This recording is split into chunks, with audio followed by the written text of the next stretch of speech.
Hello, hello.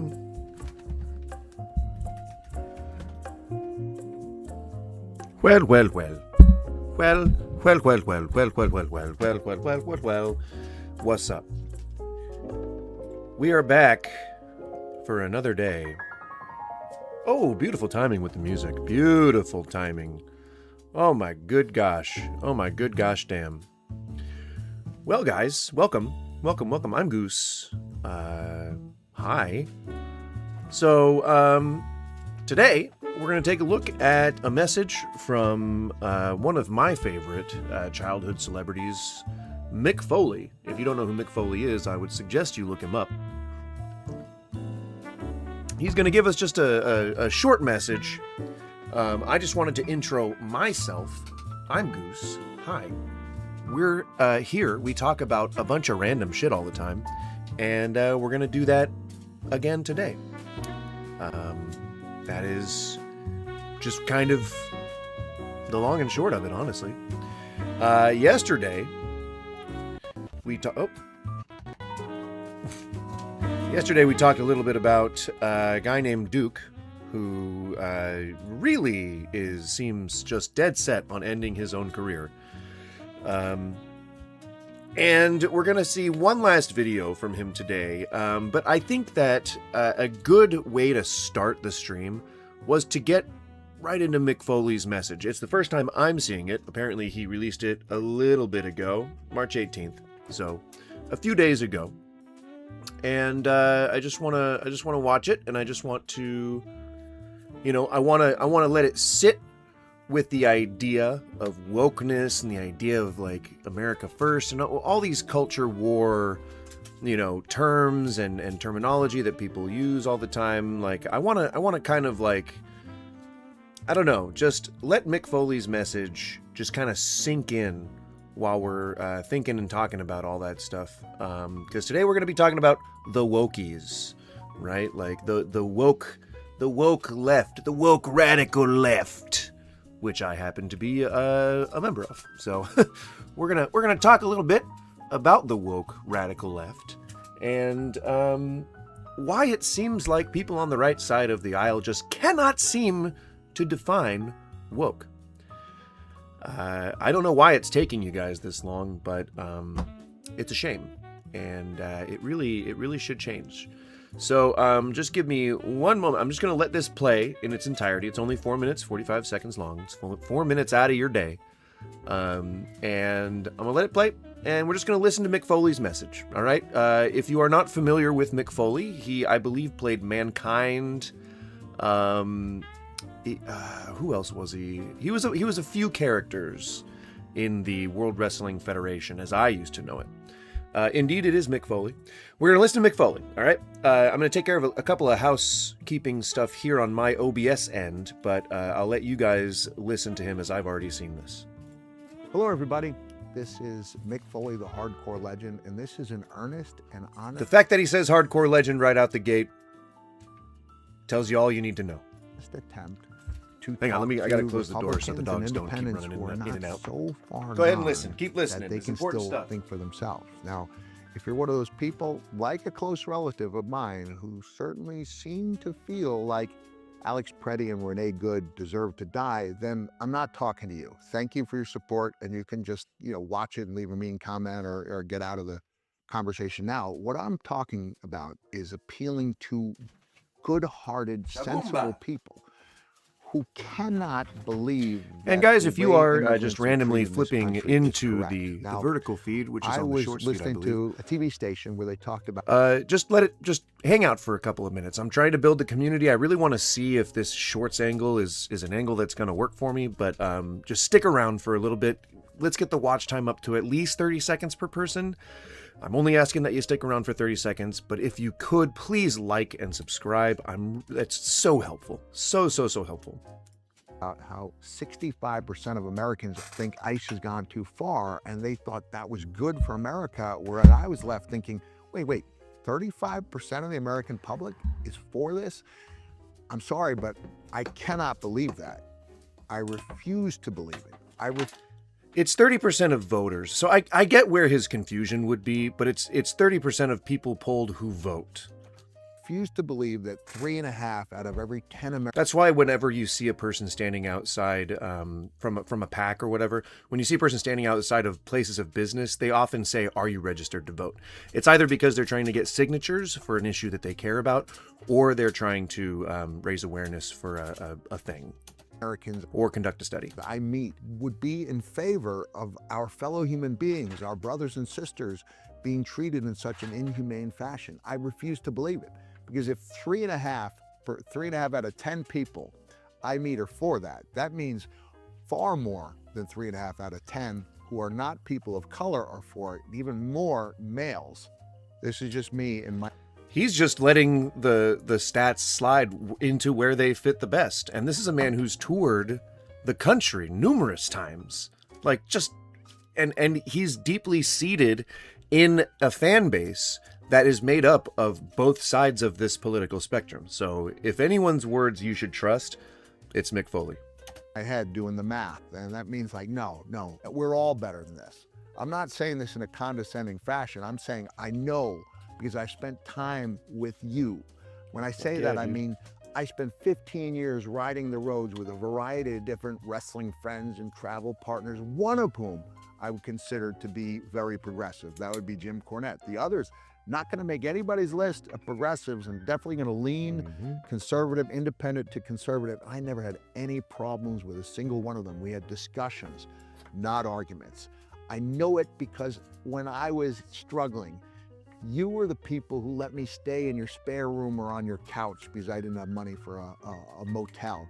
You were the people, the guy who may have been wearing a MAGA hat, gladly giving me instructions when my GPS wasn't working. You are the people who smile with joy when I bounced your children on my knee as Santa Claus. And when you take the photos and you hug your children at my Santa appearances. Claus. Mick Foley is Santa Claus. I'm not surprised, but holy shit, like, wouldn't you be stoked? If you're like, holy shit, wait a second, are you Mick Foley? In small towns across this country, and I've worked in every single state, red, blue, and purple, and I've felt the love everywhere I've been. And I just refuse to believe that these people who treat me with such kindness would turn a blind eye to the cruelty that this administration is inflicting on others. Yeah. There was a quote I saw. A friend of mine asked me if I wanted to put out there, and I said, hold on, I think I can do better with a video message. And the quote said, it's okay to admit you were for something and no longer are. It's okay to for say real. that you like something in principle, but not in its execution. Yep. And then it went on to say the best time to speak up would have been earlier. The second best time to speak up right the fuck now is now. Yeah. Because years from now, when there is nothing to lose, we will all have been against this. But the time to speak up and state your case is now. Many people might not believe this, but I firmly believe the United States of America is better than this. America is better than zip tying senior citizens. America is better than chasing down agricultural workers or abducting day laborers at Home Depot.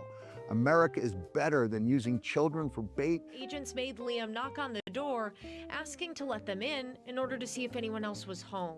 We are better. Can you fucking believe that? Like, what? In coercing a child, either under threat of arrest or threat of whatever, to rat out his potential, like, family members? Fuck. Better than That's some Nazi-ass shit right there. this. We are better than inflicting terror on a wide swath of this public based only on the language they speak and the color of their skin. And I think that many of you believe we're better than this too. I could be wrong. And if The problem is that people believe that they're doing the right thing. That's the problem. They believe that it is right to kick these people out of our country, that it is right to detain them and hold them and even kill them. They believe that it is right to do these things. That's the problem. I have faith in humankind, just like a lot of people, but it gets harder to see that silver lining when a lot of the times the people that you know should be better act in complete concert with the people that you know are no better. So it's tough. It's tough to hold this bit of this optimistic of I'm a wrong, view. I'll be devastated because I will have completely lost faith in the United States of America and its people. But you can make a difference by just speaking truth to power. All we say to America is be true to what you said on paper. Donald Trump reads the polls. 35% is bad. It's not as bad as the 10% that I think is more accurate. Please make a difference by using your voice. Thank you for listening, and have a nice day. Thanks, Hello, Mick Foley. You're a saint among men. Ah, Jesus. Well, I mean, I don't know what to say, man. I just don't think that there's a lot of hope for a lot of the people who are in power right now. That's a tough thing to wrap your head around, you know? Man. Yeah, I don't know. DC Marvel crossover? Another one? God damn, y'all. So we're taking one last journey into Duke, okay? One last journey. This is the most recent. Well, I'm going to play his response to Crispy, and then I'm going to play Crispy's response to him. Yeah. Or no, I think we watched his response. Yeah, we watched his response. So I'm going to watch Crispy's response to his response. Jesus Christ. I want to make sure that we were in the right, Trispy? The right time, in this timeline. Crispy Tavern Tales and Tea.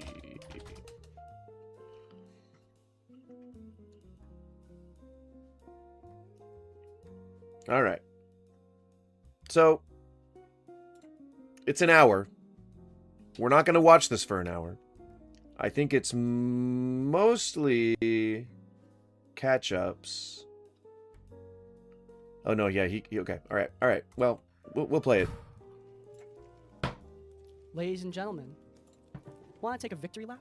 I had a whole different... I will skip around if it starts to get drawn out, but I do. It's important to add this part of the context because it helps with it helps put a cap on the story. And I did check out that other video if I can find it. I did check it out, and it didn't seem to offer too much more information. But I'll take a look at it again. I don't want to put something up here that I'm like, if I'm not entirely sure. We can whatever, we can watch it. It's fine. We got a while, you know. I always act like the stream's ending in like 30 minutes. I don't know why I have that sense of urgency, but maybe it comes from my kitchen days. I don't know. But let's play. I'm gonna hope that it goes I'm going to fast. cover the failure of the Neopets TTRPG, but that is being put on hold for now. If you're unaware of the situation, a couple weeks... So before I just let this play, I'm gonna let you guys know, you may see me turning off the face cam at this point in the stream, if you've never been here before. Just know that I'm still here, I'm still engaging. I just happen to medicate myself with the Cannibas. If you happen to also medicate yourself with the Cannibas and enjoy syncing up to streams, feel free to load your bowl now. We're going to combust in about 15 seconds. Cheers. Smoke them if you got them. I'm going to let it play. I'm going to turn off the face cam. Ago, Duke Davis, aka One Shot Questers, a talentless hack who's most known Bam. for working on a green screen and making the same 3 jokes Bam. over and over and over again, decided to try something new. He released a nonsensical... See, I'm not the only one that agrees with Chris, or I'm not the only one that says that. Crispy agrees with me that it is it's some guy against a blue screen who does the same, or a green screen who does, I'm showing my age here, who does the same damn thing over and over again. But yeah, Skippy, you can't hit the bong unless it's a water bong. What kind of bong do you have? An air bong? Or a dirt bong? I don't think you can suck smoke through dirt. All right, cheers. Smoke them if you got them. Piece about brand new D&D actual play show called Min-Maxed. I'm tired of being scared. I'm tired of being hurt. I'm tired of being frustrated. I'm tired of seeing you guys get hurt. This is pathetic, man. A video where he Yep. claimed that they were pathetic producers, frauds, who were taking from the D&D community and exploited vulnerable gamers. The video was a very strange watch, overly emotional and filled with very little evidence. Many of Duke's own subscribers immediately clocked this was a really bad upload on Duke's part, and his subscriber count fell the moment it came out. It only got worse, though, when MinMax themselves came out with an explanation for Duke's misinformation and put Duke squarely in his place. That he's not welcoming me into the D&D community, that I'm somehow an outside threat to it. By this point, I smelled the blood in the water. I had talked to both MinMax and to Duke to get both sides of the story, and yeah, I knew what was happening. I knew.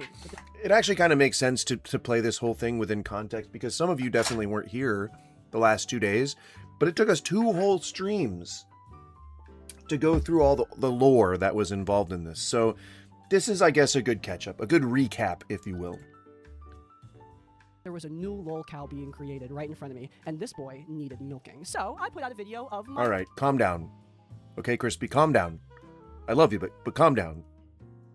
Let's not talk about casually milking people in a public video setting. All right, someone might clip that the wrong way, but babe, hey, you know, that could be what you're into. That's totally fine. Totally not gonna kink shame. Definitely don't like. Oh, I definitely don't like that we paused on this frame when I'm talking about that.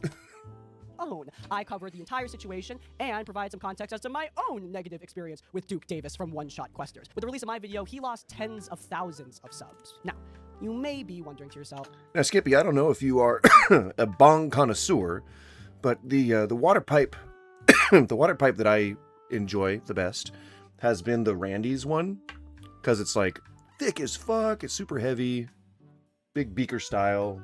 I'm not going to show it, but you know, if you feel so inclined. okay, that sounds like a complete story. I mean, Duke got absolutely annihilated. Subscribers are fleeing in droves. Why in the hell would the story continue? No one's stupid enough to double down on such nonsensical... Yeah, he doubled down. What did I expect? But Because he just this doubling keeps down he was just keeps particularly doing more and more personal stuff. I mean, it was personally directed at me. A few days ago, Duke published this video. Dear Crispy, thank you for your advice, and here is my response. This video is a response to Crispy, since most of the attacks I've been receiving as of late have come from their video, and multiple family... The attacks. The attacks. You mean the negative comments? Saying how much you're a piece of shit for the actual evidenced stuff that you did? Yeah. I mean, not really attacks, I would say. More like deserved criticisms. members and friends have... Aw, Duke thinks he has friends. That's cute. And oh, what a response it is. Ladies, gentlemen, and all in between, I'm here to present to you one of the worst... Guys, if you're just casually, if you're just joining, hi, hey, what's up? I'm Goose. If you could just hit the like and subscribe buttons, even if you don't give a shit. I'm trying to raise, the community. I'm trying to get monetized at some point. It definitely helps if you just click those 2 little buttons. I don't know how it works on my mobile, because I'm an old man. But do whatever you're supposed to do on that. Of all time. A video that tries so hard to be clever and snarky, but fails with every single claim that Duke makes. A video that completely misunderstands the primary reasons why the community abandoned Duke in the first place. A video that truly cements Duke's place as not but a cow to be milked for content. Yeah, like I said yesterday, he's not noticing any of the things that we were like any of the we were seeing. He's not noticing any of those issues. Like the we is, I mean, like me and you guys. You haven't had a bong in years? Joints and bowls? You mean like just pipes? Ugh. Got to get water in there, man. Makes it so much smoother. So much smooth.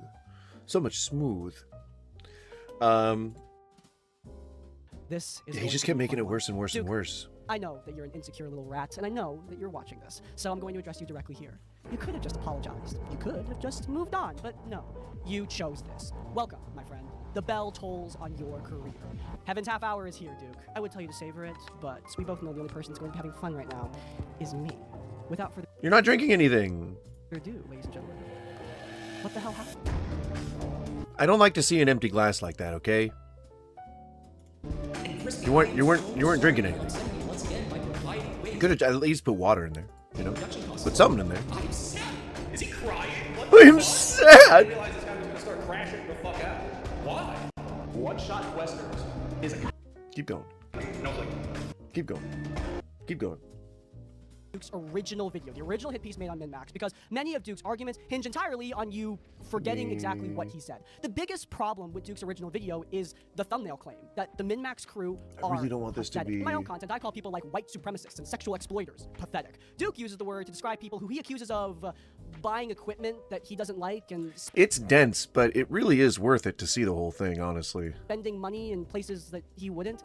He doesn't really talk about anything all that serious. He views financial decision differences as moral failings, and furthermore claims that his own opinions on how the money should be spent are the objective truth. And by not following those objective truths, the MinMax crew are pathetic. That was the fundamental flaw of his video. Worse than that, many of his accusations against Yeah, that's MinMax, too especially much. the ones in relation I was going to try and go at how they are 1.75 speed, but financially that just makes him exploiting sound the like a community. chipmunk. The set, the gaming table, the venue, the logo, the tablets, the cam recorders, the mics, the sounds, What? the lighting, $10,000 of people's donated money served nothing for them. Well, much of that evidence stands on a foundation of sand and vapor. It's mostly speculation. Well, the worst examples of this was how he treated their claims of Season 2. Despite the fact that Duke was so mad at them for spending too much money on gear, he also got really mad at them for saving money to ensure Season 2 would happen. His criticism... Yeah, like I said, it was just a back and forth. I think we're still like kind of going through the context here.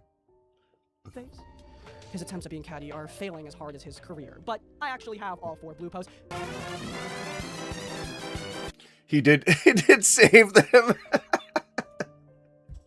Remember that part he sort of implies that I'm trying to take him out of context. He actually where I uses was those to like, defend himself when it comes to the whole, he's gonna employee say, thing. In my or view, he says in his like qualification, like for why he left the D&D community, and he's like, why don't you ask Crispy for those blue posts? I'm sure he has them, you know. And then says right now, I use footage from his failed comedy tour as B-roll when talking about his employees because That's he had good another shit. person on stage with him. And to be clear, I never directly addressed this comedy partner. They were just used as an example. Duke said he no longer had any other on-screen talent, and it was very sensible of me to assume that this guy was among them. Duke has response to this inside the blue post. I don't have the original blue posts anymore and deleted them from all my socials when my mental health started to become less negative.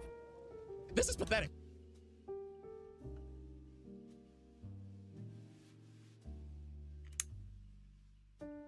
see what I'm saying? Man, You sure? It's pathetic, man. Since Crispy seems to have them saved, ask Crispy to show you the first post in that thread where I say at the beginning what happened. to my Yeah, right here. Yeah. Since Crispy seems to have them saved, ask Crispy to show you the first post in the thread where I stated at the beginning what happened to my comedy partner. There were 4 pictures in that thread, so make sure Crispy sends you each one. It was so There were 4 blue pictures in stupid. that thread, so make sure Crispy sends you What a each little one. man. So What a little his man. attempts at being What a catty sad are little failing as man. hard as his career. You But poor I man. actually have all 4 blue posts. Ay, In any case, ay, let's ay. take a look at that blue post to see what he's talking about. Reed, the comedy partner, was needed back at home. And I'm incredibly proud of him for making that choice. I wish him nothing but the best. Thank you, Reed, for everything you did for the channel while you were with me. Well, I'm grateful that Reed made the right decision and went back home, but you screwed over a bunch of others.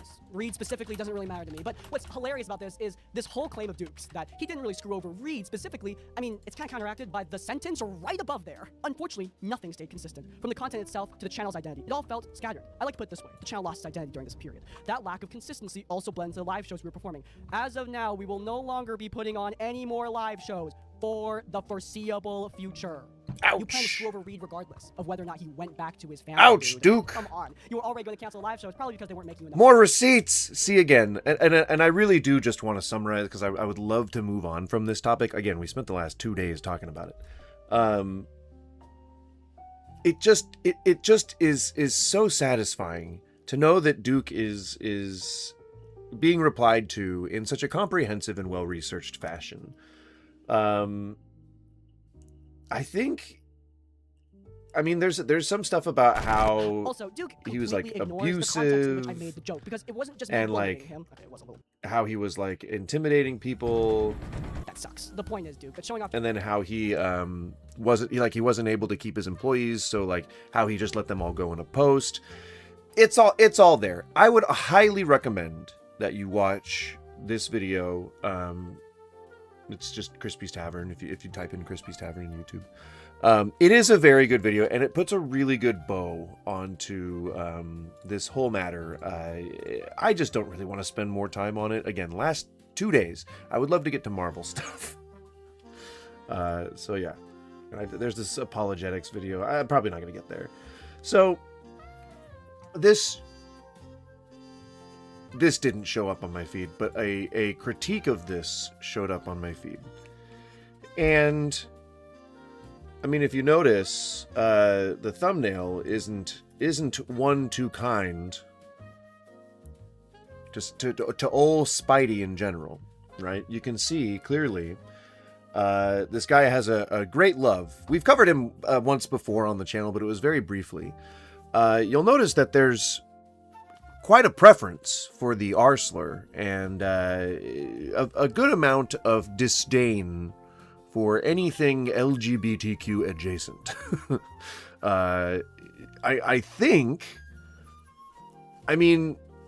I think this is his stuff, right? I think this is his video.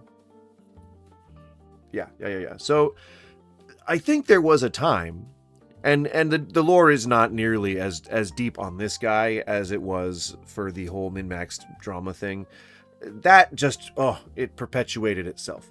This is a guy that really should have already been removed from YouTube. And I don't know why he hasn't been yet. But I think he's kind of always been like this, I'm punk, I'm metal, but like also a chud, like just doesn't like anything woke or LGBTQ. I mean, we'll see if because I want to give some context first. It's always, whenever I do a thing like this, we're doing the research in real time, right? So that if I was to chop this up in a video later, I can make it look like, hey, I'm all smart and stuff, but I'm flying by the seat of my pants just like you guys are. But for these kinds of things, where I'm basically accusing somebody of being just a dickhead, I want to kind of just back that up somehow. And so I think what really helps is to see where they started and then where they've ended up. And granted, this is only 4 months. What we can do instead is we can just go to his videos and we can look at the oldest. It's mostly about music, I think. Yeah, but I think that he disabled any videos that were older than a year ago. So I don't know that we're really going to get much added context. I think that 4 months is just as good as a year in this case. But we'll take a look at the first video as well, just again for some added context. I like to make a deep bench of the lore. Okay, all right. And if you're just joining, welcome. I'm Goose. We're about to look at an anti-woke guy. If you like looking at anti-woke guy content, then I'm your anti-woke content guy, Goose. I'm also an old man, so entertain your grandpa. All right? Stick around in the chat. Say what's up to the other chatters. You know how this shit works. I don't need to explain it to you. You're probably Gen Alpha. You're probably scrolling around. You've taken your phone, like you gave the teacher a dummy phone because, and I imagine that you're probably in high school, okay? And you've taken the dummy phone that you've given to the teacher, and you've now brought out your real phone and are scrolling under the desk, thinking that your teacher can't see it, but your teacher can totally see it. And you're looking around for like just whatever content, and you see this, and you're like boring, and you move on, and then you never see me again. That's the punchline. That's the joke. That's the end of the joke. You're welcome. I bet you're laughing very hard right now. Get it? Because I was about to go into something that would explain. I just dropped to 0 viewers. Tough crowd. No, it's I was about to launch into a whole thing, but then I didn't because you scrolled and you never saw me again. You see, that was the punchline. That was the punchline to the joke. It was very funny. It was very funny.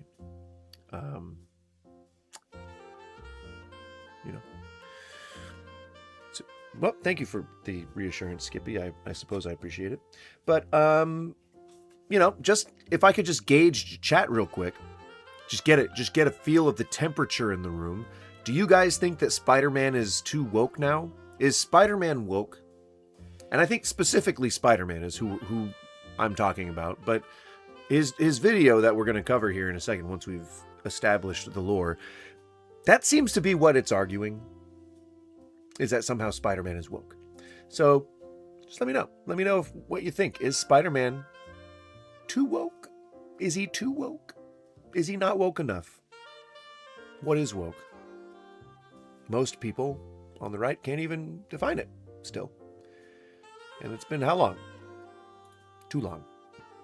All right. So zombie movies and horror movies are a lost art. From the 30s all the way up to the end of the 80s, we got some of the most awesome movies ever made. But you cannot deny that the genre from the 90s onward has fallen due to a lot of things such as...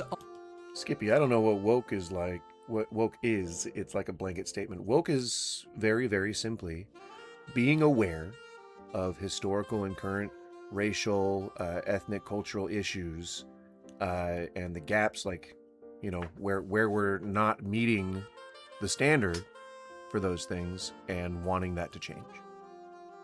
That's it. People say it as simply as being like being aware of racism and being an advocate for that to change. But like, I think it's worth it trying to explain it a little bit. But yeah, it is really just, it is a term that was coined by black activists during, I think it was the Rodney King, in the wake of the Rodney King beating. I can't remember. It was a significant event in our recent history.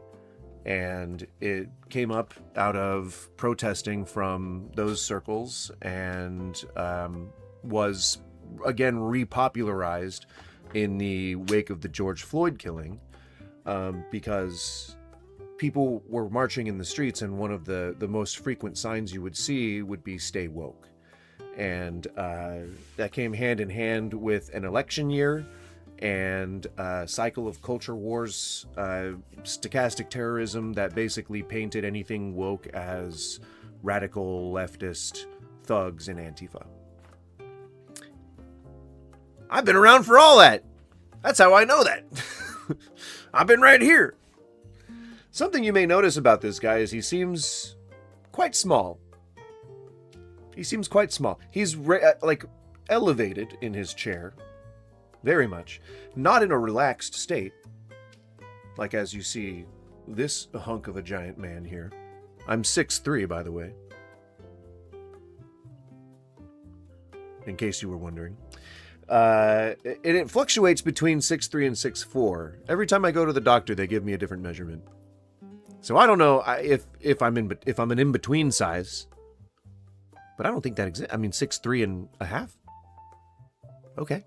But, I mean, when you use half sizes, people like think that you're trying to compensate or something. I don't know. I just won't make claims. I say I'm 6'3".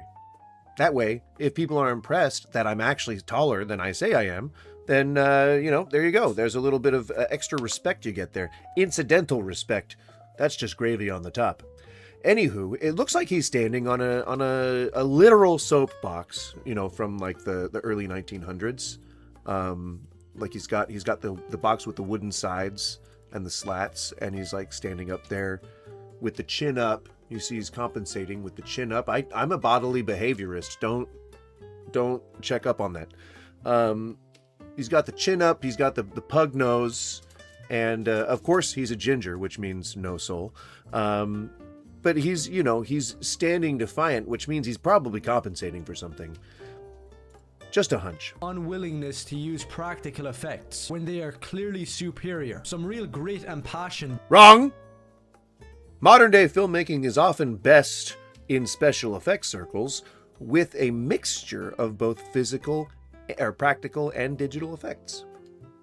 Some people decide to go much more into practical, which they would then use CG to like clean things up and to edit out, lines and things like the ropes and whatnot. Of course, absolutely. But some people lean heavier into digital formats, spending more money on digital assets. That's fine too. But no, practical media is not always better than digital.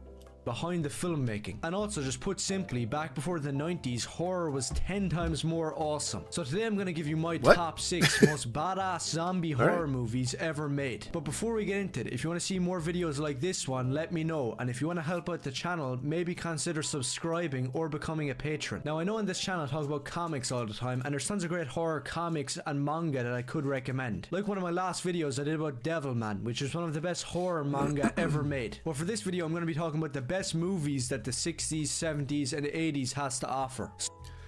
Fairly tame, right? Pretty tepid. I have no problem with it so far. It's giving YouTuber vibes. Just straight up average YouTuber energy. Maybe he could pick it up a little bit, be a little better lighted, but that's just my own preference, all right?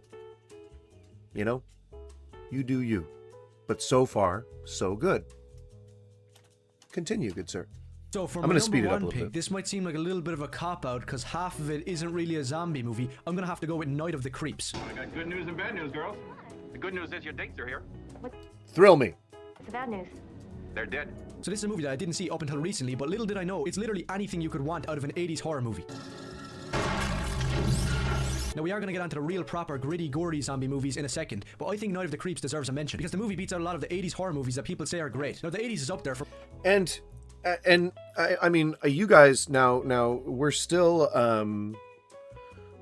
taking, everything that we see as canon, right? So this is all lore building. So we don't know yet that he's an anti-woke, R-slur using chud, right? We don't know that yet. So we're there in the timeline. But if I can just open a window into the future real quick from this point in the timeline, it's funny that he would say Night of the Creeps, considering the fact that in that movie, the hero ends up being a handicapped kid. Well, you don't say handicapped, you're differently abled. He has a congenital disability. I believe it's some kind of palsy. I'm not sure. Cerebral. No, it's not, because he doesn't, I don't know. Not sure. But it's a kid on crutches who essentially saves the day. It's his... I won't spoil it for a 50-year-old movie, but he does a thing that makes him a hero in the end. My favorite decade of movies He does a and thing at the horror, but this beginning. decade You also get has a it. tendency to give us some really shitty movies that people overrate for some reason, like a lot of the slashers that I don't really love. But Night of the My guess is that the reason he doesn't love Sleepaway give us Camp some is really because it has a transgender person in shitty it. movies that people over... Now, Pumpkinhead. Why the fuck would you ever say that Pumpkinhead's not good? I don't know any person, or Poltergeist for that matter. Obviously, Sleepaway Camp because it has a transgender person in it, but neither Pumpkinhead nor Poltergeist. Those are both good movies. Well, whatever. rate for some reason, like a lot of the slashers that I don't really love. But Night of the Creeps is one of those movies that I don't really hear many people talking about, but it is one of the best. So basically, this movie is about these two college nerds that need to fight off an army of zombies with the help of a badass detective played by the horror legend Tom Atkins. So this movie isn't like the other ones on this list that are these ultra-violent, R-rated horror movies. And usually that's a massive turn-off for me in a horror movie. But Night of the...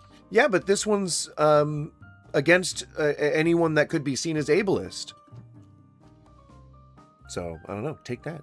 The Creeps has so much going for it that it doesn't really matter, because you can tell the guy who made this movie really has a love for the genre. For example, many of the characters in the movie have names referencing George A. Romero, David Cronenberg, Sam Raimi. There's also references to kick-ass 80s heavy metal throughout the movie. And to top it off, this isn't just set in the 80s, it also has sequences that are in black and white, harkening back to classic 1950s sci-fi. And this movie has it all: aliens, zombies, badass one-liners, and something that a lot of the crappy 80s horror movies that I was talking about earlier don't have, which is a good story. But a chick in the lead ultimately is one of the only two remaining leads. It's like a final girl. I mean, like, this is exactly the kind of movie that an anti-woke chud would not be into.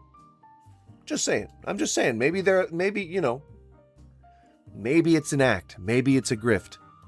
We shall see in the end. Pacing and clever dialogue. I know it sounds like a no-brainer, but with some of these shitty movies that people recommend, you don't get that at all. And Tom Atkins from The Fog and Maniac Cop plays a similar character here. And I don't know, the guy in real life must have an interest in hard-boiled detectives, because in Maniac Cop, he played this trench coat wearing detective hunting down the killer. And the same... Yeah, that's his whole thing. It's the whole thing. That's Tom Atkins in person. That's his whole thing. He would wear a trench coat everywhere he went if he could, and act like a detective. Just, I mean, he's dead now, but you know, maybe in his grave, in the afterlife, he's in some detective's office and doing that. You know, I don't know. Goes here where his character is this old detective who reads Raymond Chandler and Dashiell Hammett novels. And I don't know about you, but that just instantly makes me love this movie. The fact that there's a detective in the movie who reads detective novels and finally gets a chance to kill some zombies, and ends up with this old detective and these two yeah, well, we all have hard days, Skippy. nerds basically having to save the world and save the girl. There's assholes out there who say that people like me would never be able to handle a movie with a female protagonist, but this movie has a damn distress character. Yeah, I said that. I just said that. I just accused him of that. Who also turns out to be a badass. So Night of the Creeps, definitely not the most darkest or goriest movie on this list, but definitely worth your time. Okay, so for the number 2 spot, I'm gonna put So it is just a grift. But I mean, he didn't admit anything. He just said, like, there are some people out there who would, accuse me of hating this because it had a female lead. Yeah. Judging by every single other video you've made, yeah. movie that is a really early zombie movie. The Plague of the Zombies is kind of a black sheep in the Hammer horror catalog, and I can make full videos about all of Hammer's franchises like the Dracula and Frankenstein series, because to be honest, this company rules and it does stuff that people still talk about to this day. And if you don't know what I'm talking about, for example, you'll hear morons talking about garbage like the brand new Nosferatu remake, talking about the atmosphere and how gothic it is. If you want real gothic horror, just watch Universal's Dracula and Frankenstein for the mastery of gothic horror. Every single Hammer horror movie is a gothic masterpiece, like the first 3 Dracula movies and the first 2 Franken. Do you know what gothic means? I think he's conflating the theme of architecture and art with the cultural movement, which they are not congruous. Like the theme of like art is like it was just before Baroque, right, or something like that. It was like classic architecture with like jutting skyscraper like looking arches and things like that. Like it's not. And like castles and like motifs, like dark motifs, like earth tones and things like that. It's not anything to do with like incubus, succubus, or raves, or like I don't know. Older movies did have more soul. I think new movies have just as much soul as old movies do. You just got to watch the right ones. You can't look at a movie from the MCU and be like, I'm going to need to be able to change my life after I watch this. But movies like Lost in Translation, well, I mean, I guess that is an older movie. But Rental Family.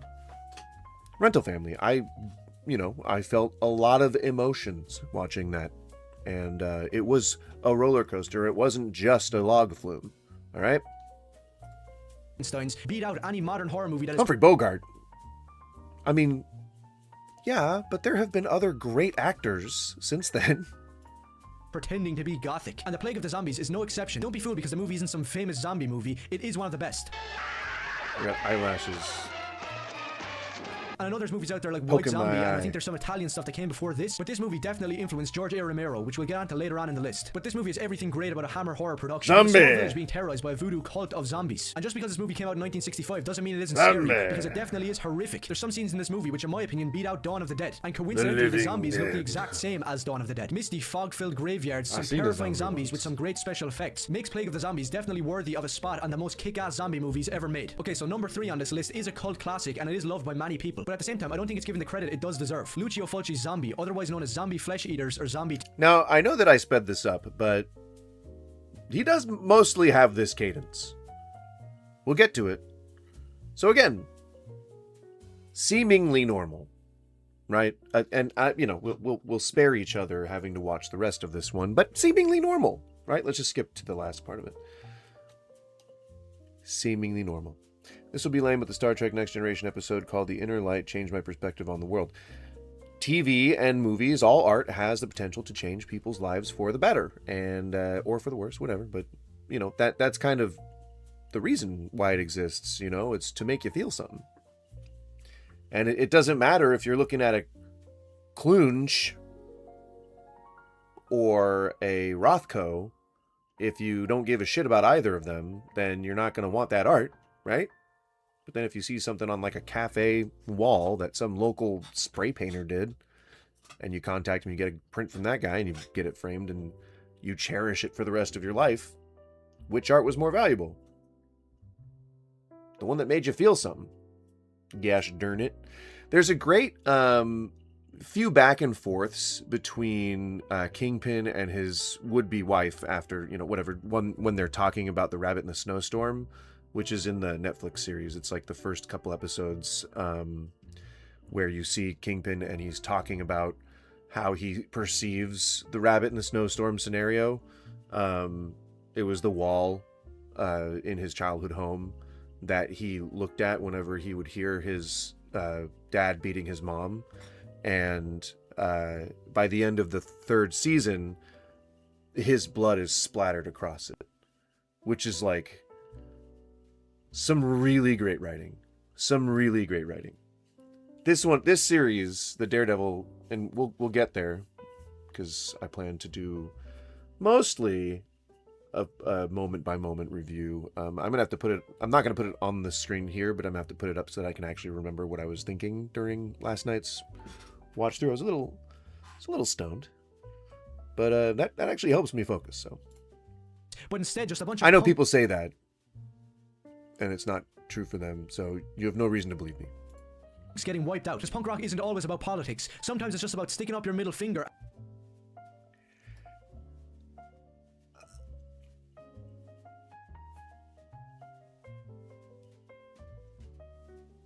I guess if it's just an aesthetic, it's not always about politics, but in general it is. Punk rock is not just a musical style. Like, it was a cultural movement. Don't you come from, like, Ireland or some shit? Shouldn't you know this? And going against the grain. And this movie does that to some extreme... No, it's not about going against the grain. Those are like the skinhead punks. Those are the people that actual punks didn't like. That are like posers, I guess you would say. Posers, or like, what is it? I guess posers, yeah. Wannabes. But like, it was about bucking authority. It wasn't about just being contrarian. That's like what a 12-year-old would think. Is he 12? He looks 12. I hope I'm not verbally attacking a young person here, okay? I hope not. Sense. For example, the movie lacks... I think he's like in his 20s. The main protagonist that is some badass. Instead, everybody is an idiot who just gets... Tarman! I have a bunch of Tarman. Extreme extents. For example, the movie lacks a main protagonist that is some badass. Look at him. Look at him. I have, let's see.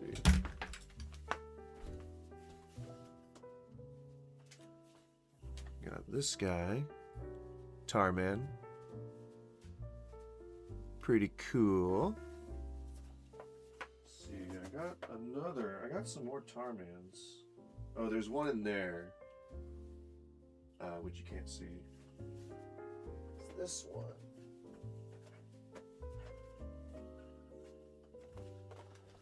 This one here.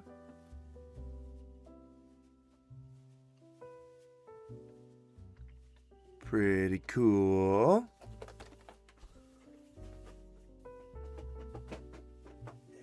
And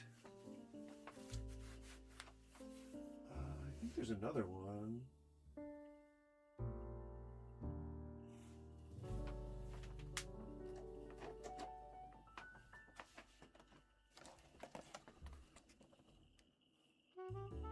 It's like, if you remember Polly Pocket or Mighty Max, it's one of those. It's a playset based on the Tarman.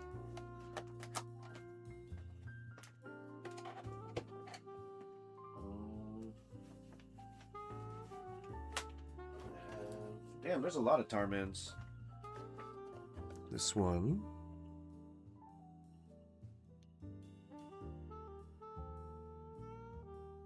Pretty cool. Where was he? He was right here. And I think... no, pull those out. I think that's it for Tarman. There's a few of them, though. And then over in the display case, there's a Tarman or two. I think there's two. Yeah. Ugh. Pretty damn cool, huh? Oh, we're down to 0 viewers. Or, well, 1 viewer. Well, fine then. I won't show off my action figures anymore. I'm going to take them and I'm going to go home, alright? Taking all my action figures. I'm going home. Instead, everybody is an idiot who just gets killed. An even bigger example is the fact that one of the punk rocker chicks in the movie is naked for the entire thing. So I don't know who made this decision making this movie, but in my opinion, it's genius. All that stuff aside, the movie is shot excellently with great rain atmosphere. It's genius because naked lady? What? Fear and fog, and truly has one of the Okay. best settings with all of these skeleton zombies rising out of the grave with thunder and lightning whilst punk rock is playing. It's kind of hard to explain to somebody who doesn't read comics, but the way that Return of the Living Dead actually has balls is the same way that a lot of comics do. And that's my best description of Return of the Living Dead, a zombie horror movie with That it has balls. balls that isn't afraid to have massive amounts of gore and nudity and just stupid characters. This is my type of movie right here, and if you haven't I mean, this is a lot of movies in the 80s. It has balls. All seen right. it already, watch it or else. And now for the final spot on this list, it's going to get a little bit controversial and political, even though it shouldn't really have to, and I have a belief that horror movies aren't really about anything. The worst Right. No political messages in Night of the Living Dead. Definitely not. No political messages in, what was it, Psycho? Sure. Things like, yeah, sure, totally. No horror creators have ever been political. Yeah, totally. Totally. type of pricks on this planet are the type of people who try to tell you that a movie you like is actually about something else. And without going too off.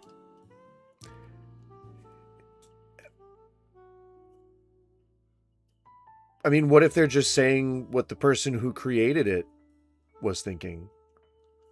You know, why movies can be about something else. That's why it's called art. It's interpretive.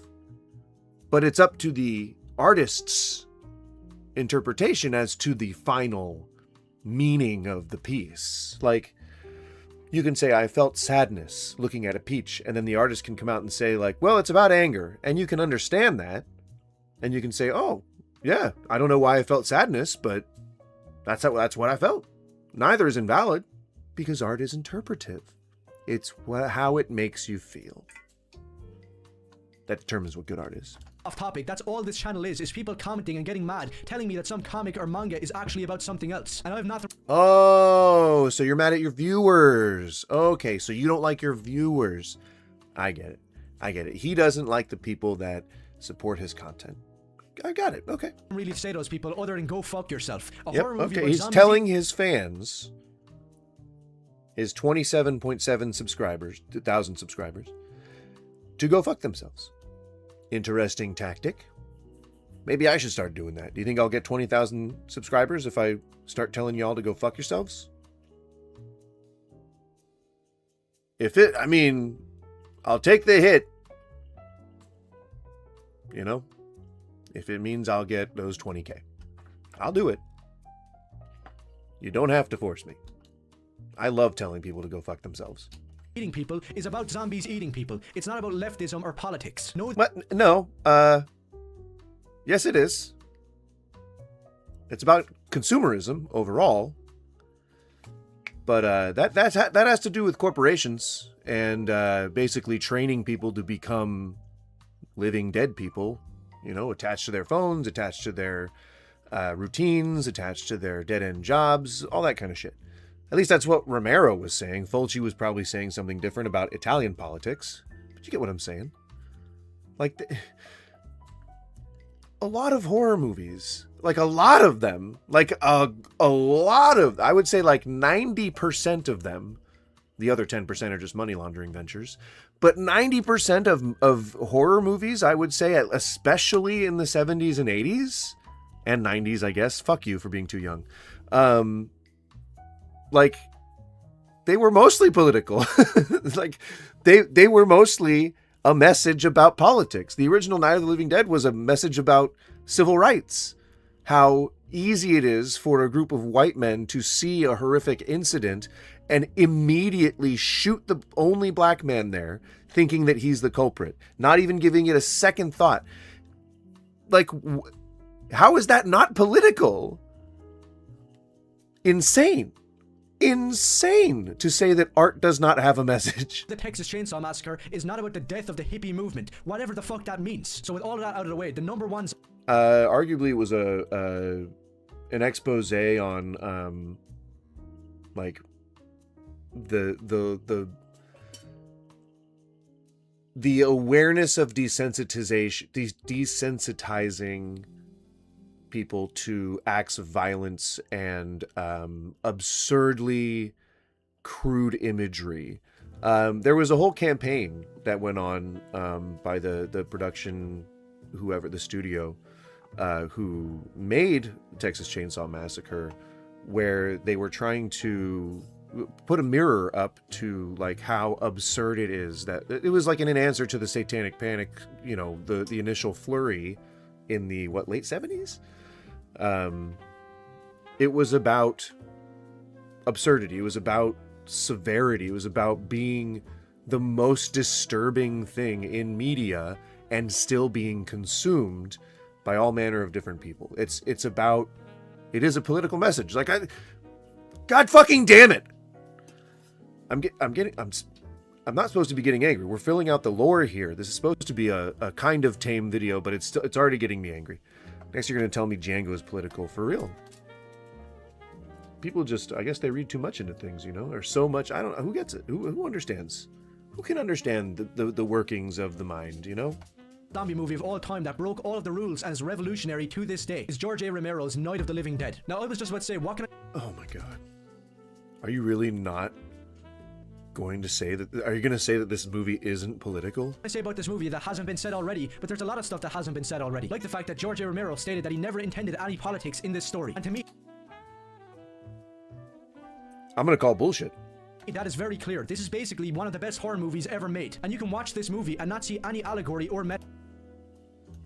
And if you do, you're probably an asshole who needs to go back to reading the Communist Manifesto. Because if you can't see that this is basically just one of the most awesome things ever made, then I don't know what's wrong with you. This movie has not only everything a zombie movie should have, but also every single thing a horror movie should have. Badass masculine characters who smoke and shoot zombies. Female characters that can be a damsel in distress and sometimes fight back. Groundbreaking gore that is shocking to this day. And some of the best visuals ever put to film. Seriously, I adore everything about this movie. It's a movie that a lot of people have probably watched, but if you haven't, save it for October 31st. It has the amazingly shot, dark, contained setting of this house where survivors have to camp out. And not only that, the entire movie is in black and white, which in my opinion is the way horror movies should be. And I don't mean that every single horror movie should be. I love the horror movies that are in color, like the Hammer horror movies that showed us blood and guts, and all of the 80s stuff. But in my opinion, black and white truly gets the point across of what... Yeah, but you're saying that a posse of good old boys who immediately shoot a black man, encountering him in the wake of a terrifying, horrific event,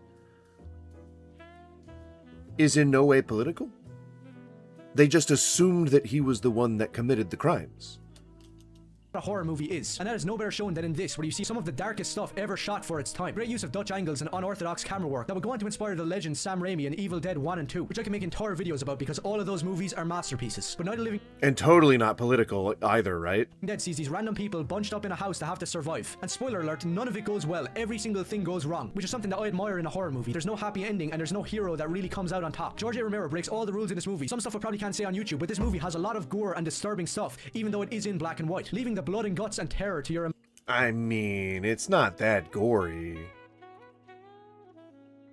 I mean, it is. I mean, kinda. I guess if your definition of gory is something like, I don't know, something you would only see on television, like edited for content, but not for a lot of 80s stuff. It wasn't really that groundbreaking. I don't know. Imagination is just genius. That probably wasn't even on purpose, but made this a masterpiece. And I hate how Night of the Living Dead has become some movie that people want to make political, when Romero said it himself that it is not about that at all. And this movie is inspiring. Are you not going to cite that? Am I going to have to find it myself? Romero never said Living Dead was political. Politician. Despite widespread analysis suggesting otherwise, he maintained that the casting of Black Lead was based on talent rather than social statement, and the film focused on societal collapse and 1960s anxieties rather than overt political messaging. Oh, okay. Well, I guess maybe he's correct in this. It's coming from Reddit, so I don't know if it's that. I don't know if it's that good or reliable, you know. Unintentionally, I mean, but I guess isn't that just a reflection of the times, you know? I don't know.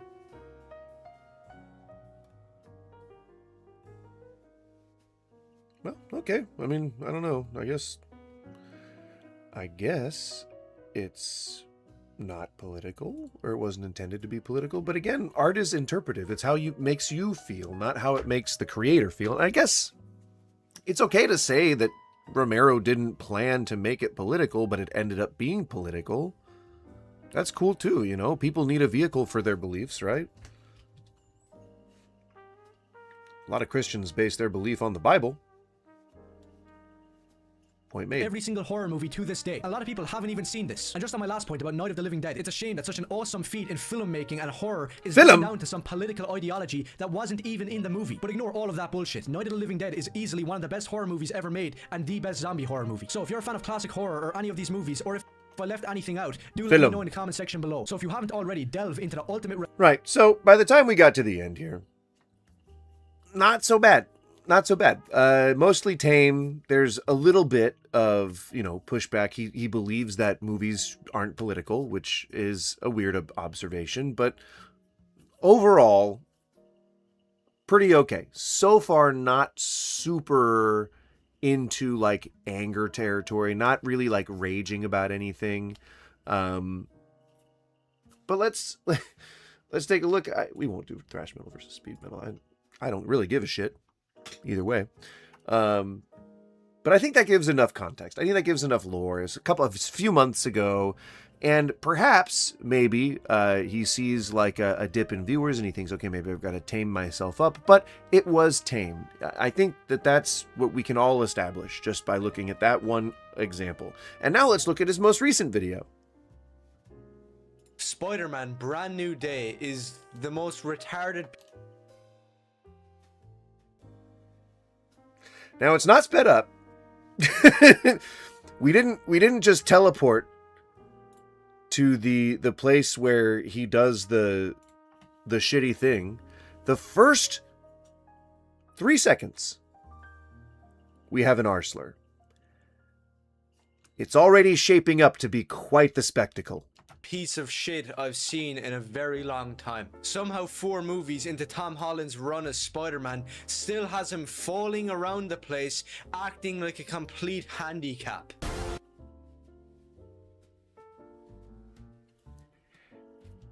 I believe it was actually Jackie Chan who pioneered the idea of a hero being able to get hit and being able to like show that in fight choreography where you are demonstrating how fallible or how vulnerable or whatever. It's another way to show the emotional state and the impact of the trauma that one has endured in the film through a fight scene.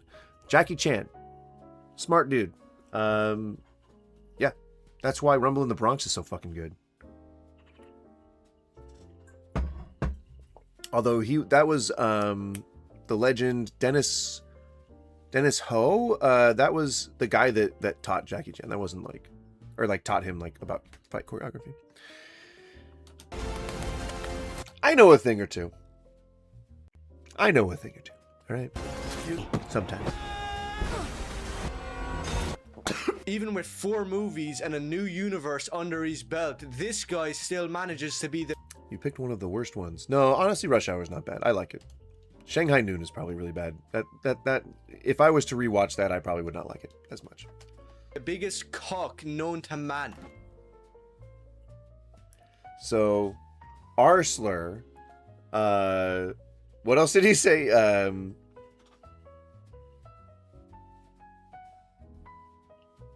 A handicap. That's why. Wow, that's why it was hard to remember because I rarely ever hear that. He called him a handicap. A handicap. Like a handicap. He gets tossed around like a handicap. Like. So he's been ableist twice. And he's then said cuck because MJ, who doesn't even remember him, has moved on. Like, she found like a person to date. That's not weird. She doesn't. There's a spell that made everyone not remember who Peter is. So naturally, she would just go living like normal. What did he expect? What? This is just a story beat. even if it breaks Peter Parker's. And I guarantee you by the end, if Jean Grey is in the movie, if Sadie Sink does play Jean Grey, like she's going to have the memories come back. Like they're not going to have Zendaya with the price tag that Zendaya comes with to not have her be MJ again. That just doesn't seem cost effective. That seems like them flushing money down the toilet just to have an analog from Euphoria. He needs to 50 first dates. Okay. I don't know if that would help because it's not like she has retrograde amnesia. Like she doesn't forget the last 30 seconds or reset every day. Like she just doesn't like, so she could get to know him and then she would learn about him. So she could just by default fall in love with Peter just by sheer nature of communicating.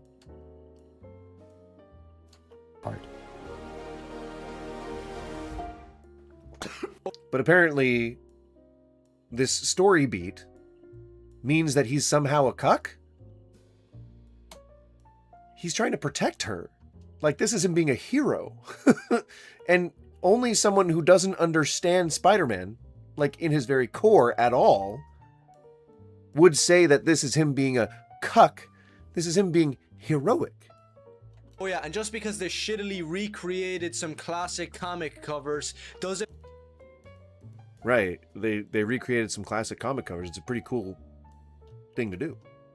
If you can do it, like people have been waiting since they were kids to see the classic comic covers depicted on the screen, and this is what they're doing.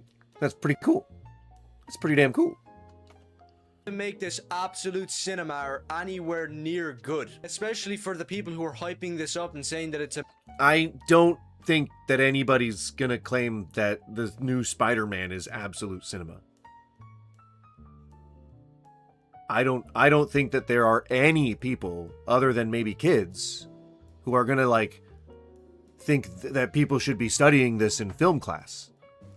I'm fairly certain that most people everywhere do not consider this to be the next Scorsese hit.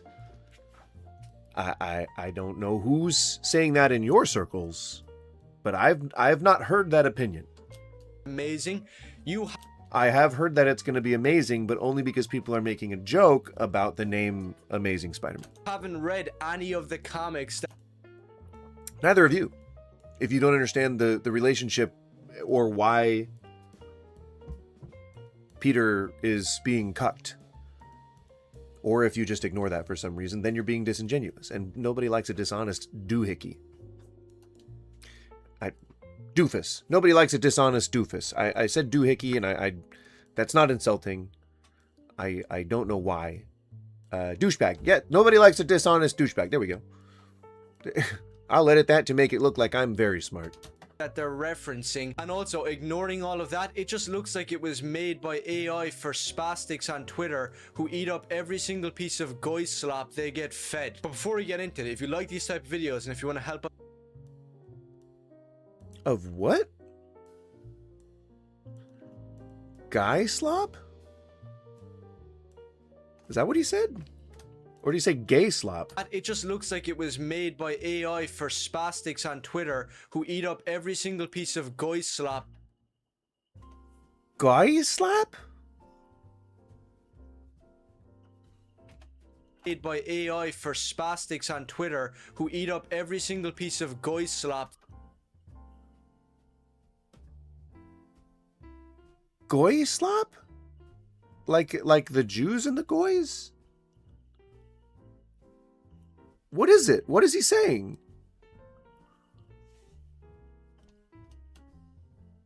It says guy slop on the caption, but I don't think that's correct. What could it be? They get fed. But before we get into it, if you like these type of videos and if you want to help out the channel, maybe consider subscribing or supporting me over on Patreon. And if he says this with dead eyes. Like none of this, there's no emotion anywhere. Except for, I guess, baseline anger? you're somebody who's hate watching this video, then just know that it's not rage bait, it's not lying, it's not misinformation. This isn't coming from somebody who doesn't read comic books. This is just the truth. You are ignoring the entire reasoning behind why Peter is being cucked in the first place. So it kind of seems like you don't read the comics, or you're just ignoring that and being dishonest, which again is probably worse.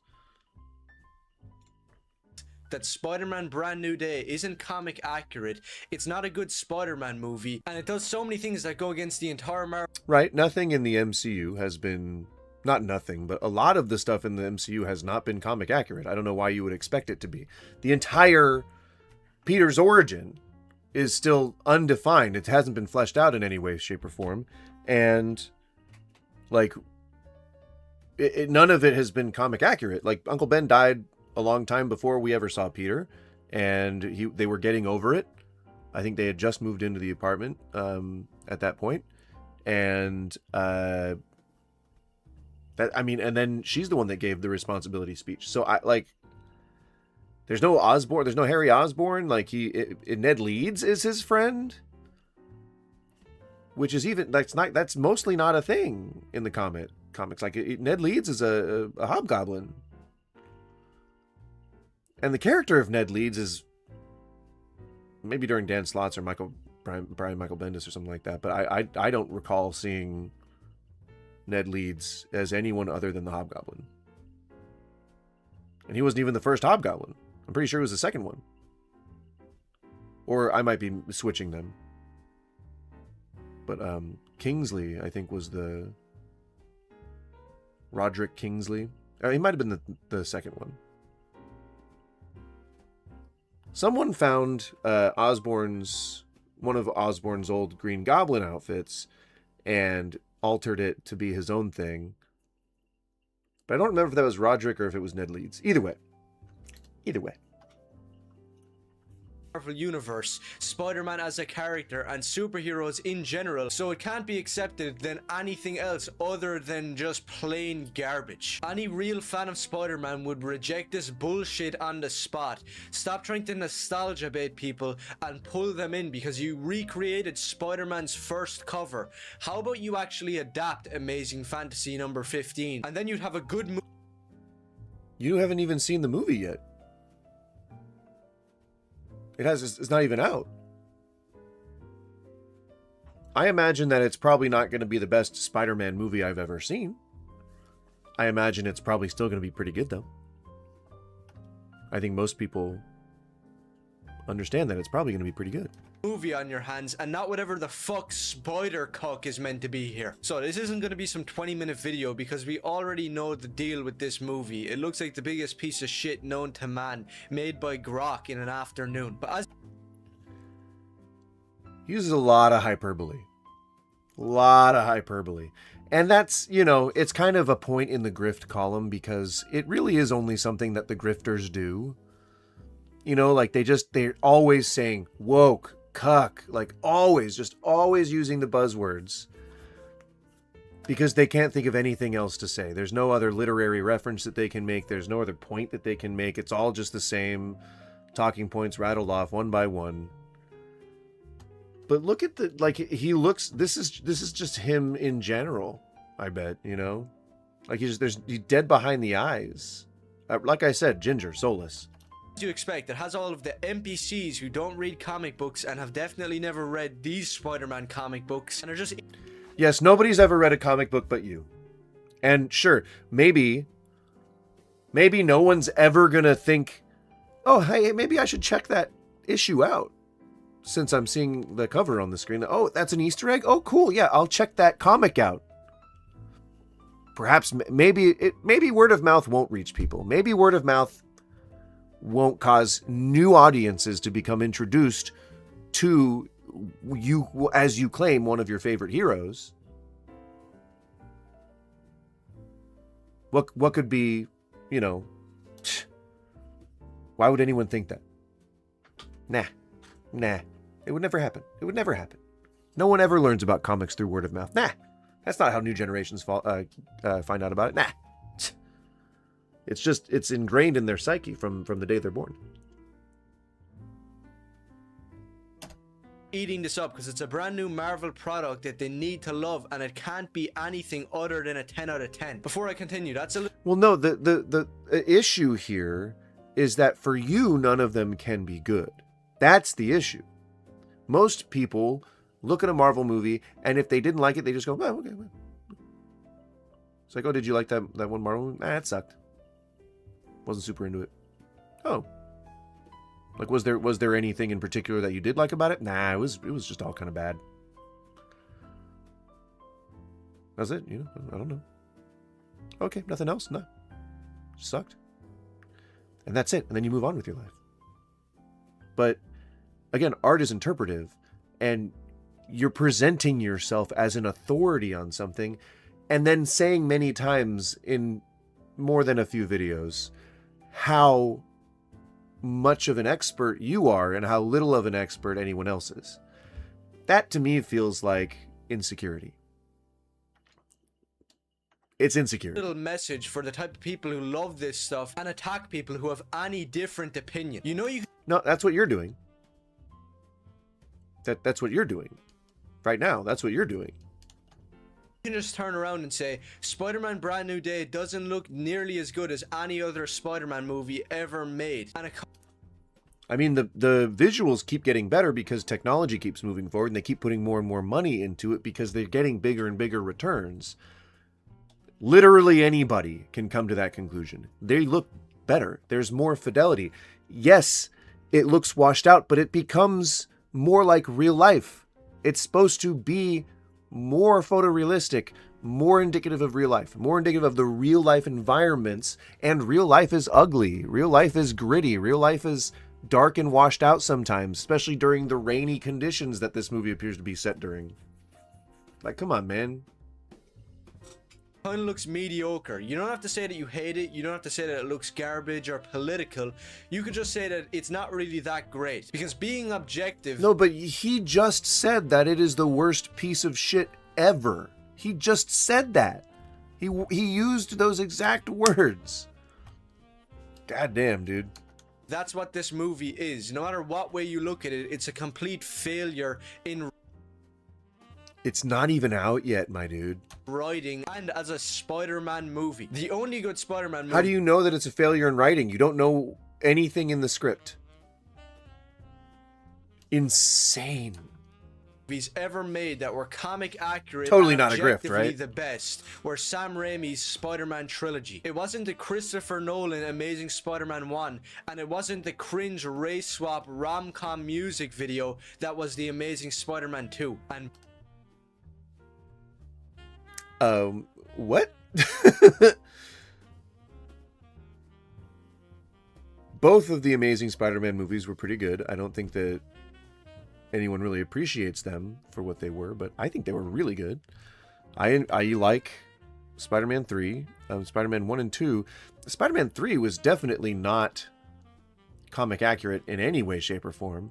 Spider-Man 2, what was that one? Who was in that one? Oh, that was Doc Ock. That's not in any way accurate either. Maybe one of the more modern ones, but Doc Ock was never like, he never really started out as a good guy. And then was like driven crazy by his arms. That's not a plot point in the comics. At least not the comics I've read. Yeah, it seems weird. Seems like a weird, I don't know. by God, was it not Into the Spider-Verse or Across the Spider-Verse? Because those aren't Spider-Man movies. Peter Parker is Spider-Man.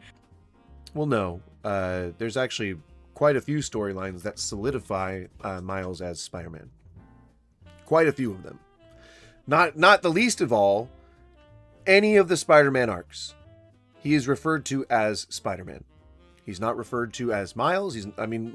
They call him Miles because that's his fucking name, but he's not referred to as Miles when they're saying the hero name stuff. It's always Spider-Man. I'm Spider-Man. You're Spider-Man. Yes, I'm Spider-Man. Okay. You can't just gatekeep Spider-Man. You're not a writer or editor, nor do you really seem to even know anything about the comics. Miles Morales is a kid from the hood, which in every... Because he's racist. Because he just doesn't like black people. Just pure unadulterated racism right here. Every iteration never fails to be political, obnoxious, and retarded. But anyway. So we're 3 minutes into this 13-minute production, and he has used the R slur twice. He said cuck at least a couple times, and he has said that the reason why now I'm pretty sure that Peter's from the hood too, but let's, I guess, ignore that. He says that we get to gatekeep Spider-Man now against Miles Morales because he's from the hood. Let's play that back. Johnny, play that back. Peter Parker is Spider-Man. Miles Morales is a kid from the hood. Isn't Peter Parker from Queens?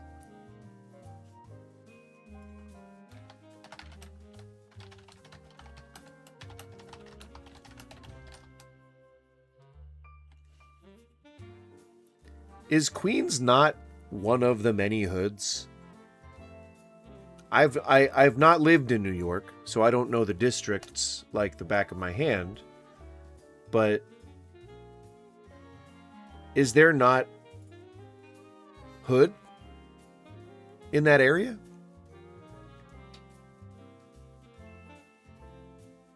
So Miles, I guess, is just a kid from the hood?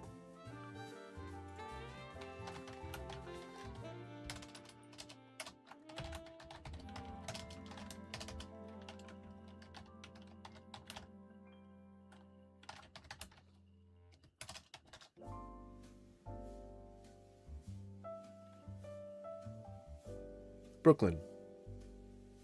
Simply because what? It's like a historically black neighborhood? Like what is he basing this discrepancy off of? Right? He just doesn't like black people. That's all it is. He just doesn't like black people. I wish he would just say that he just doesn't like black people. He's like, oh, you know, I don't consider Miles a actual Spider-Man because I don't like black people. He really could just be honest. It would remove him from his platform, but he should just be honest. Just be honest with yourself, man. You're going to be a lot happier. You're going to actually show some emotion on your face at some point. He totally teases out his hair. What do you want to bet this takes him like an hour to do every morning? For these bangs? Bitch, your hair is fried. Which in every iteration never fails to be political, obnoxious, and retarded. But I mean, it's almost like there's a historically oppressive campaign against entire groups of people that keeps them in the cultural zeitgeist and embattled in generations-long civil rights issues. It's almost like that is happening. It's almost like that. It's almost kind of like that. It's almost exactly that. anyways, moving back to Spider-Man Brand New Day. I can't believe it. They recreated the first Spider-Man cover. Like, just look at the lack of emotion on his face. And what is that? Is that supposed to be sideburns? How about you actually read that comic and then you'll realize why the movie looks garbage. Read any issue from... Why would you read that comic and then... What? And then see why the movie looks garbage? What?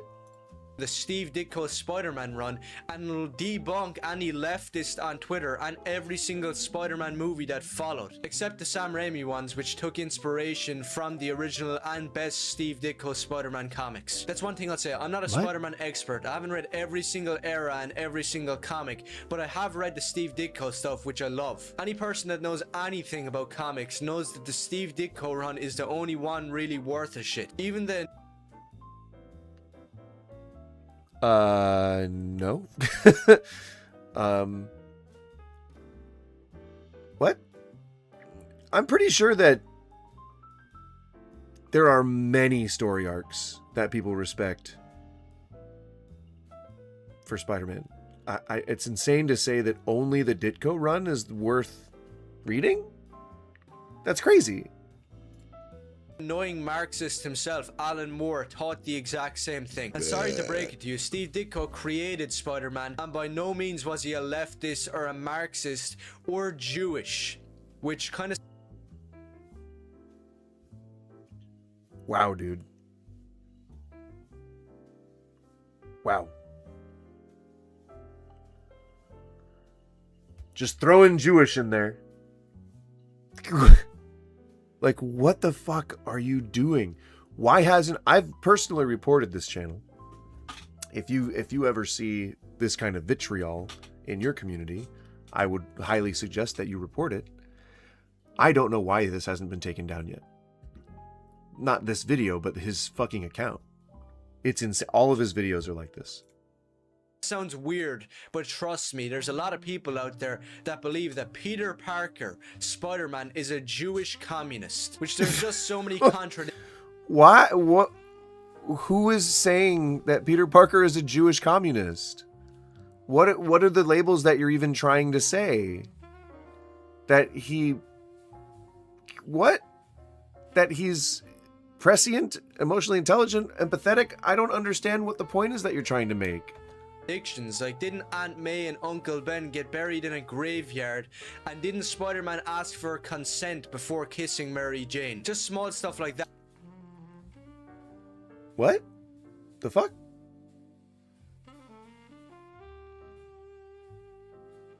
Something about Jewish customs, I guess? Like, Spider-Man crawls on walls and buildings. He doesn't really crawl in sewers. So he can't really be Jewish, right? But I'll move on from... What the fuck? What the fuck?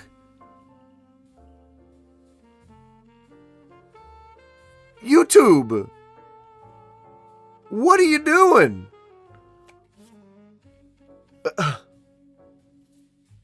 And he's saying that this is not rage bait. I am just flabbergasted, I guess. That very quickly. All you need to know is that Spider-Man Peter Parker can't be Jewish, because when he's swinging around saving the day, helping some children out, he actually returns them home. He does... Oh, fuck, man. God damn. I didn't think that he was like that openly anti-Semitic. Holy fuck, dude. That is insane. I would have gotten banned by now if I would have said anything like this. Doesn't bring them to an island and... So yeah, my point on Amazing Fantasy is... Calling all Jewish people pedophile rapists. That is fucking insane. That he's still on yeah, here. Nobody's read it. Holy so why fuck. are you celebrating this? These two comics right here were also read. And yet you don't know that. You don't know that about any of the people you're talking about. Funny how easy it is for you to generalize entire groups of people. It's weird, isn't it? And look 10 times better on the comic cover My than God. they do in the CGI slop that is this trailer. And I'll be upfront, I haven't read these two comics. I'm really not a fan of Todd McFarlane's... What, you just said you haven't read them! What? You said maybe try reading these comics before you comment on them. You didn't. You were just admitting you didn't read them.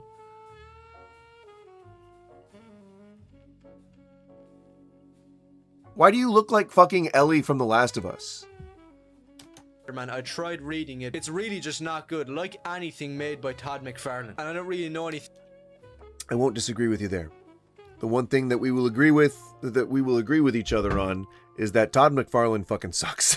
About the other one, but I'm not really shocked that you managed to create just a pose of Spider-Man crawling on a wall. Well done. You could have done that for like 40 fucking years. But we're... The entire catalog of Spider-Man movies has emulated different comic book covers at many different times in each production. So I don't know what the fuck you're talking about. supposed to They did do this many times. celebrate it now when you include one slow motion shot. No, why are nobody's celebrating anything? What, you read one article and you got this incensed that you needed to make a video talking about how Spider-Man is a cuck using R slurs and just talking shit about Jews? God damn. How about you adapt an actual storyline from a Spider-Man comic and don't just make little...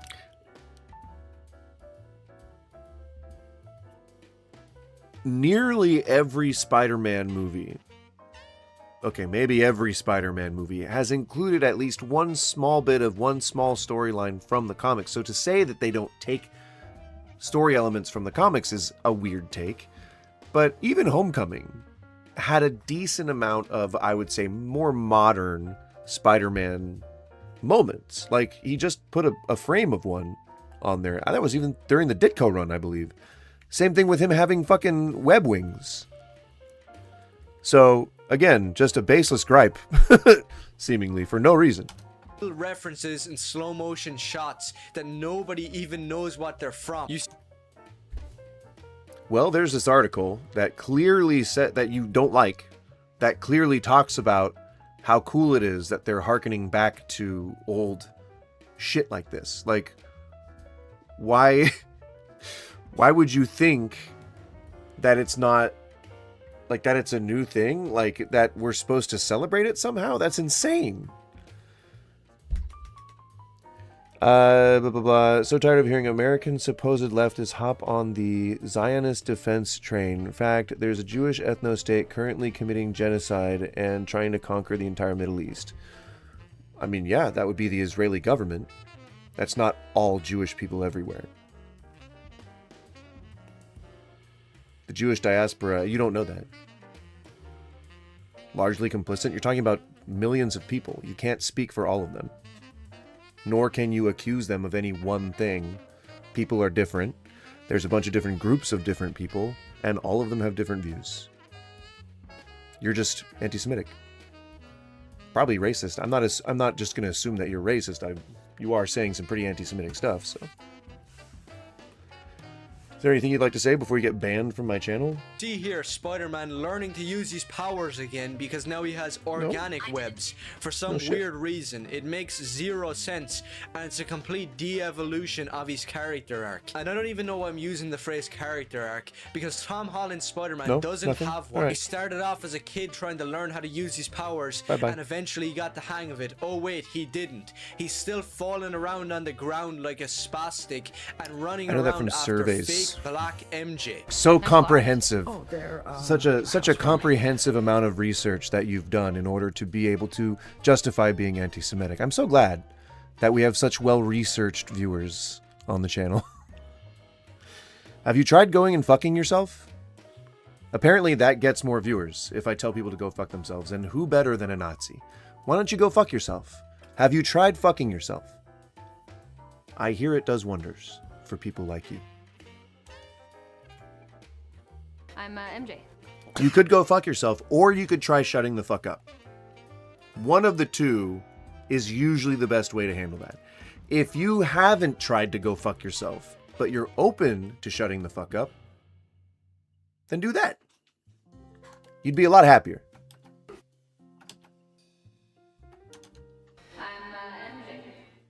See, with classic 80s badass comic characters like Spider-Man and Daredevil, when they couldn't get with their main... Just because he doesn't like people with melanin in their skin.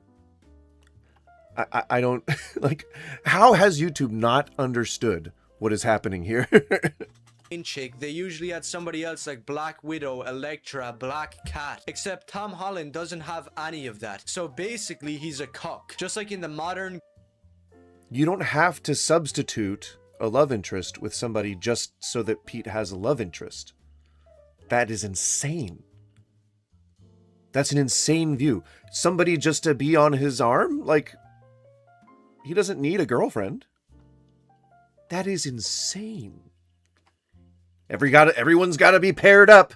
We got to make sure that people are having babies. Garbage Spider-Man comics, Peter Parker has to sit there and watch MJ go out with Right, so you said that you don't like that these productions are not, like, you don't like how they're not taking elements from the comics. You say you want something more comic accurate, but that's fucking comic accurate if he plays that one dude that was essentially cucking Spider-Man. I mean, it turns out that, you know, it wasn't a big issue in the long run. But come on. You just said it. Superhero movies and superheroes in general try to relate to their audience, and now this kind Did of you makes just say sense. something about because black back dudes? What the general fuck? try to relate to their audience. Black dudes. Peter Parker has to sit there and watch MJ go out with black dudes. Superhero movies and superheroes. Is he black? He's a cock. Just like in the Oh, maybe he thinks that couldn't get with their main chick, they usually had somebody else like Black Widow, Elektra, Black Cat. Except Tom maybe he thinks that guy's a black guy? Who does he think is black here? Holland doesn't have any of that. So basically he's a cock. Just like in the modern garbage Spider-Man comics, Peter Parker has to sit there and watch MJ go out with black dudes.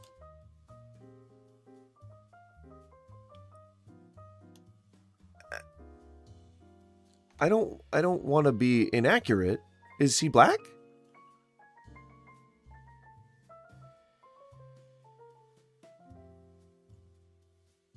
But he didn't watch him. We didn't watch MJ go out with black dudes. She was in a relationship. I think it was maybe toxic, maybe abusive. I don't remember. There was some element of it that wasn't right. But she was in a relationship with this guy. Superhero movies and I don't think he's black. Superheroes in general try to relate to their audience, and now this is just that meme. This is just that incel meme, where it's like the Stacy goes off with the guy who has a black face and he's like all built and shit. Like, oh, and he's the Chad. Like, but then you've got the other guy like who's the incel, who's like on the other side of like it's looking lonely and shit. Like. It makes my head hurt, man. People like this are just potentially misguided. Makes sense, because back with Tobey Maguire, he might miss a date with MJ and it might mess up his relationship, and the people watching could relate to that because they actually had relationships in real life. Now Spider-Man is a cock to black. What? So something in a Spider-Man movie happens, people can relate to that because that thing happens in real life for them. What the fuck point is that? And then you just go back to, now Spider-Man is a cuck. MJ and her black boyfriend. To black MJ and her black boyfriend. I believe Zendaya is only half black.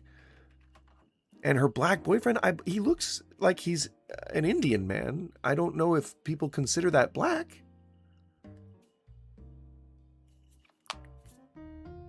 Why get things so horribly wrong and be so assured that you're completely right? Friend, and I think everybody in the audience of Spider-Man Brand New Day enjoying it can relate to that. Because you... Oh my god.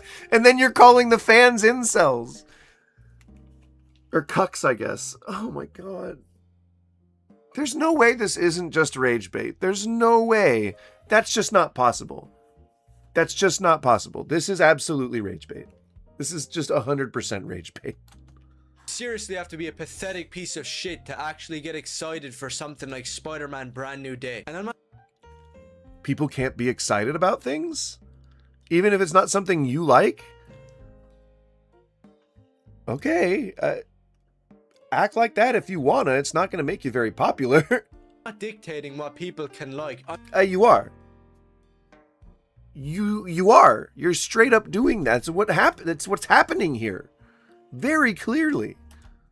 I'm just saying, if you're a Spider-Man fan, and if you call yourself that, then you can't really like this movie. It's not... You only like one Spider-Man run from one writer. I would say that probably makes you not a particular Spider-Man fan. You gatekeep against Miles Morales just because he's black. I don't think we can call you a Spider-Man fan. I don't think anyone would mistake you for a fan of Spider-Man. You didn't even read the runs that you're telling other people to read in order to understand the comic book covers that they're seeing, which is supposed to be an Easter egg that's a fun callback that will introduce people to these comics. How are you getting this so backward? me telling you can't like it. It's basically Yes, it is. Yes, you are. just the years of comics with Spider-Man telling you it, that objectively this isn't a Spider-Man movie. And this tweet here is saying that I feel that way, but for different reasons. I think that it's a superhero movie. I don't think that it's necessarily a Spider-Man movie. It's going to have other people in it. It's not centered around Spider-Man being a hero. It's centered around him reacting to things that are happening around him, which is fine. I think for what it is, it'll be a good movie. But I'm not excited about it. Like, I'm not going like, oh, I'm going to get my tickets. Like, I'm going to see the late show at like 7 o'clock the night before. It's going to be crazy, man. We're going to do like I'm going to dress up like Spider-Man. It's going to be, ooh. Spider-Man. That's a very small minority of fans who are going to do that. But it's great. I applaud that shit. That kind of dedication. Fuck yeah. If you can do cosplay, do it. I'm into it. And fighting the hand is from some random comic that nobody read. And I can tell you right now, I'm pretty sure that Beast Daredevil was around. Was that Brian Michael Bendis? I'm pretty sure who is an executive producer on Daredevil Born Again right now. So because we are gonna go through it. I'm hoping to do it within the next couple of minutes here, but we're gonna go through the Daredevil season 2, episode 1 premiere. what Spider-Man You just gotta save the best for last. fighting the hand is. It's a middle finger in the face of every single Daredevil and Wolverine fan out there. Because anybody that knows anything about Marvel Comics knows that the hand is the enemy of Daredevil, Wolverine. Sure, the hand can fight other characters, but it's mainly Daredevil and Wolverine. And nothing in the Spider-Man movies has shown, in the MCU anyway, has shown that it's going to adhere 100% to the comics. What are you expecting? He fights the hand because the hand keeps coming to New York for some reason. Daredevil's fighting some incarnation of the hand at any given time in the TV series. There's no reason to believe that he might not encounter them again, or be directly involved in whatever's happening that leads into Brand New Day. It's almost like they got cross-marketing going on. It's so weird, right? It's like it's connected universe. It's so weird. It's so That's weird. when they were best shown. In two of the best comics ever made, which before you comment any hate comment, make sure you've actually read them. Frank Miller's Daredevil and Frank Miller's Wolverine. I haven't read... This is him. I haven't read a bunch of the comics that I'm telling people to read, but you need to read them before you leave a comment. Shot of Spider-Man fighting the hand Christ, is dude. taken exactly from Frank Miller's Wolverine, issue 2 from 1982, where it was done way better and one of the best superhero stories ever told. And the same goes for Daredevil. The original Frank Miller Daredevil comic beats every single live-action superhero movie ever made. Okay. I hope you're getting to a point. That's what being a fan of the comics is. It's turning around and saying that this excellent comic beats any garbage CGI slap movie. And if you... Well, no. The reason why we don't adapt every comic into a movie is because that's impossible. We can get pretty close, but technology has not gotten to the point where we can reliably do a lot of this stuff without making it very, very expensive. And above everything, you've got studio execs and shareholders to make happy at the end of the day. So that's the reason why you don't see a lot of comic book runs become movies. It's insane. That's a crazy take. want an example The of comics, people who... the book was so much better. I used to have that discussion when I was in elementary school. And the reason why it's stupid is because you grow up and you understand the capabilities of like people in Hollywood who can do these productions. Like you understand that it's not all encompassing and shit costs money. Like the resources need to be available and they just aren't yet. And the directors have to want to make something like that. And the studios have to want to pay for something like that. Like you're just not understanding that there's a whole fucking process to this shit. And just levying an opinion against black people and Jews. Yeesh. lose their mind over the brand new references to the comics which they haven't read. This is exactly what I'm talking about. They even got the attention to detail. But you from yourself the comics. said they didn't read this. Or that you yourself said that you didn't read this. The very thing that you're accusing people of being like, oh, well, why are you getting excited? You didn't even read that comic. Neither did you. Why do you think you can gatekeep? Godlike. Because they recreated something which is easy to recreate. No, I don't think that's how that train of thought went. It's, oh, cool, they're doing a comic book cover as part of this movie. It, you know, that's a cool element of the movie. And then that's it. And then they just go on with their day. I don't think there's much more to that, to be honest. For most people. As I said, how about you actually adapt a good Spider-Man story instead of making something up that makes no sense? Like there have been no good Spider-Man stories? Anywhere in the movies? I'm gonna call bullshit on that one. Spider-Man learning to use his powers after 4 movies of this crap. This exact same guy that was losing his mind saying that it's comic accurate is trying to criticize Sam Raimi's Spider-Man fans because Tobey Maguire's Peter Parker sounds like a guy from the 1950s. Yeah, sorry to break it to you, but that's what Spider-Man and Peter Parker always was. And you're outing yourself as a tourist, a LARPer, and a... You only like one run. You only like one author's run on Spider-Man. I would say that makes you less of a fan than someone who likes all of the catalog. But maybe I'm weird. I don't know. Maybe I'm looking at it the wrong way. Fake fan. Spider-Man is always meant to sound like he's from the 1950s, and anything else is a subversion and isn't Spider-Man. And speaking of... Because language doesn't evolve over time and people don't grow? That's weird. Of subversions, I just have to get back to this guy again. He just makes everybody else just look like a complete idiot. Saying shit like anime is right-wing and Christian, and so is Spider-Man apparently. You're leaving yourself open to these people, and it's just gonna keep on happening when you don't know anything about the topic you're talking about. But saying that, I don't know which is worse. The guy saying that Spider-Man is a right-wing Christian, or the complete mental retards that think that Spider-Man is a Yiddish Jewish communist. And he's also... Where are you getting that vitriol? Like, what the fuck are you talking about right now? Isn't Peter Parker Jewish? I don't think he's Jewish. Yeah, no, he's not canonically Jewish. I mean, he likes Jewish deli food. I know that just from both the comics and the movies. Gay somehow. But then again, so do I. I don't really know how that works, but you should really take all of this gay shit back to whatever synagogue you come from. Once again. All Jewish people are gay? How do they have babies? He's a Jewish leftist. Evidence? Any one piece of evidence, or are you just projecting? Very similar. Well, we don't know if he's Jewish. He's Jewish coded because he likes, you know, Jewish things. He appreciates the Jewish culture. Like, it's not, he's not, but he's just a respect. I don't know. I see that as just being respectful. I don't know if I would assign him anything. But yeah, I mean, so what? If just because you're saying something, asserting something, it could have just been trolling, right? I'm yawning.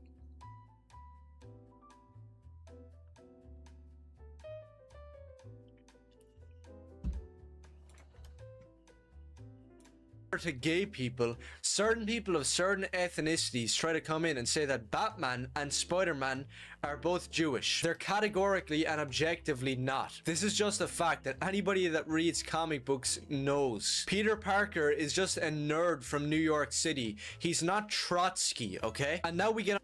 So anyone who's Jewish is a far left communist terrorist? To one of the worst elements about this entire piece of shit is the fact that they're taking from Japan, a much better country for superhero media. I've never really claimed to be a Spider-Man fan. I've always been more of a Devilman guy than a Spider-Man guy, because I'm not really a fan of Spider-Man. Two completely different properties. You can like both of them as well, if you'd like. You know, you're allowed to like two things. Spider-Man's morals and just his character over the years. So Japanese heroes like Devilman, Kamen Rider, and all of the other ones, compared to the American counterpart, is really different, and they should Almost like they're different cultures entirely. never ever coincide. But as we've seen with recent comics copying manga, it seems the movies are doing the exact same thing, where the iconic rider kick is just... It's just a flying kick, dude. It's been a thing in martial arts for at least a couple hundred years. It's insane that you would say they're taking that from Kamen Rider. blatantly ripped off in this garbage scene, which is once again a disgrace to Spider-Man and Kamen Rider. I mean, one person on Twitter pointed it out, and that makes it that? Somehow? So it's bullshit to even reference it. Oh yeah, and another thing about this scene is Frank Castle there, the Punisher. Holy shit, what the fuck is that Jufro up on top of...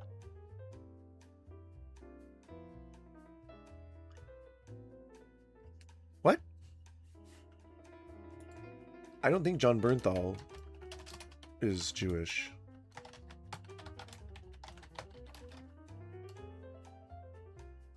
Oh no, he is Jewish. He is Jewish. So he's an Ashkenazi Jew from down the main line. So I guess that's why the Jufro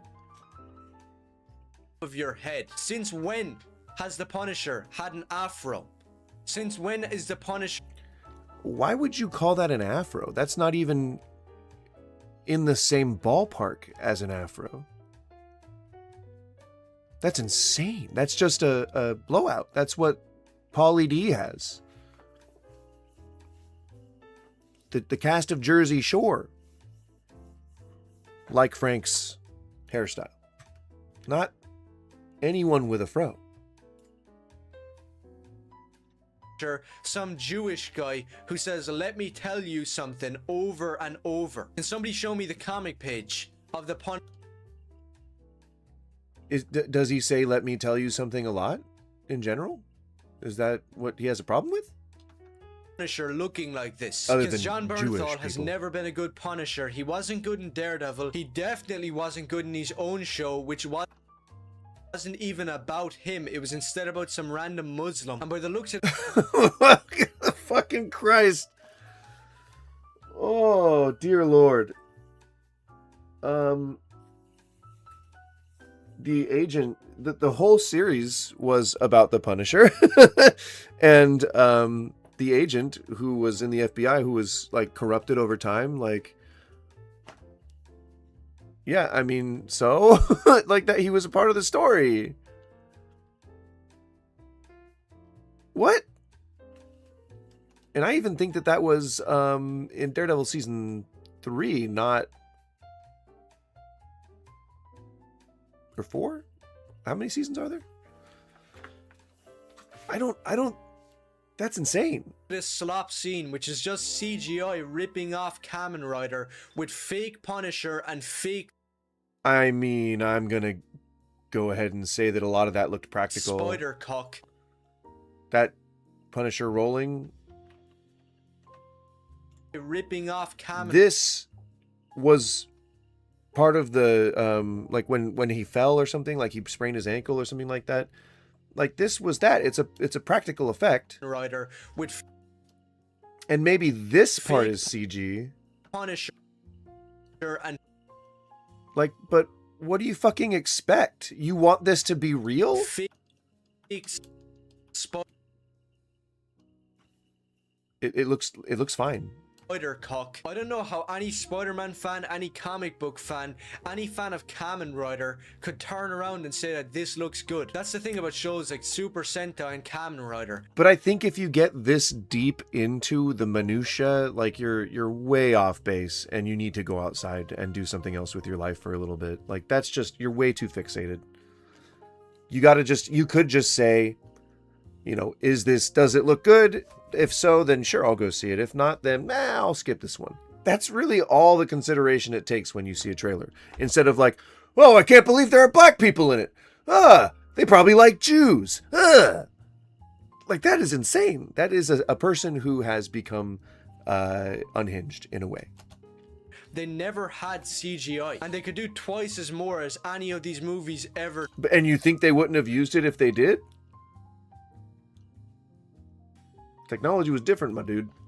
Did. But I could go on for hours here talking about this movie, but I don't really want to. I'm really sick of Marvel slop that has no respect for comic books or the characters within them. No respect for comic books, even though it depicts quite a few of the most famous comic book covers for a reason. People who love this type of garbage think that Spider-Man is gay and Jewish. What the fuck? Oh my god. Yeah, there's a small part of the community that believes that Spider-Man is Jewish, but I don't know where you get gay from. He was close to Boomerang, but he wasn't that close. I need to even say anything more. So the verdict on Spider-Man Brand New Day is that it's CGI garbage slop, which has Spider-Man being cocked and not acting anything like Spider-Man. I think I covered it all there nicely. Oh wait, I forgot. Peter Parker is somehow a gay Jew. If you have any common sense and know that this is pure slop, and you've read the actual comic books of Spider-Man, Oh my God. do let me know and maybe consider subscribing. And if you're one of these woke brain dead fucking retards off of Twitter who thinks that Peter Parker and Spider-Man is a gay Jewish communist, then go complain to your boyfriend.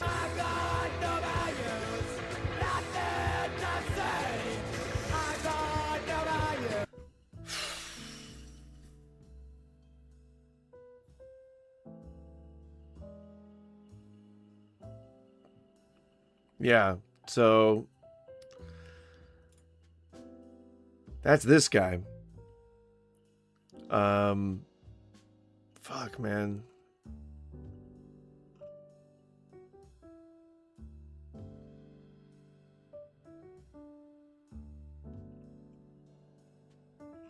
How do you become this way? Gross. Gross, dude. Like, people are making, like, Epstein jokes about it. Ah, fuck, man.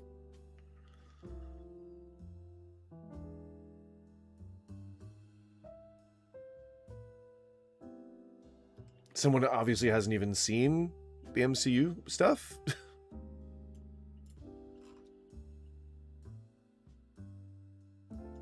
And not made by the Illuminati. Jesus Christ, dude. His comments are insane, too. Fuck.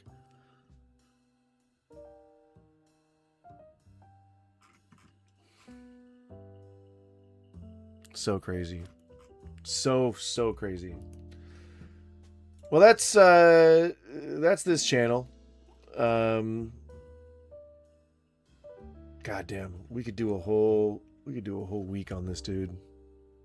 Fucking the hammer and sickle, go fuck yourself. He punches Nazis. Oy, oy, oy. All right.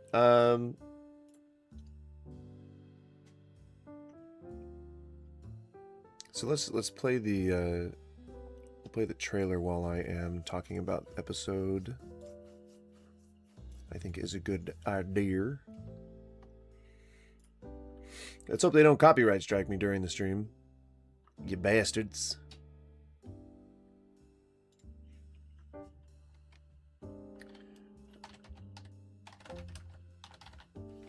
Where was it? All right. So let me pull it up just so I can reference it.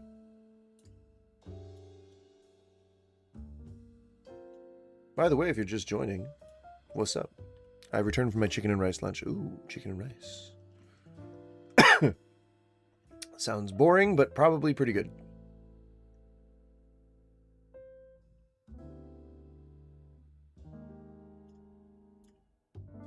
Okay.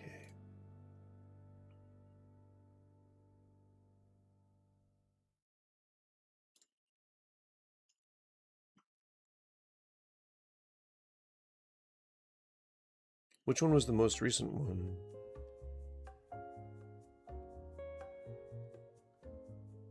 I don't want to say, no TV spot or whatever. Yeah, it should be this one. Zoop.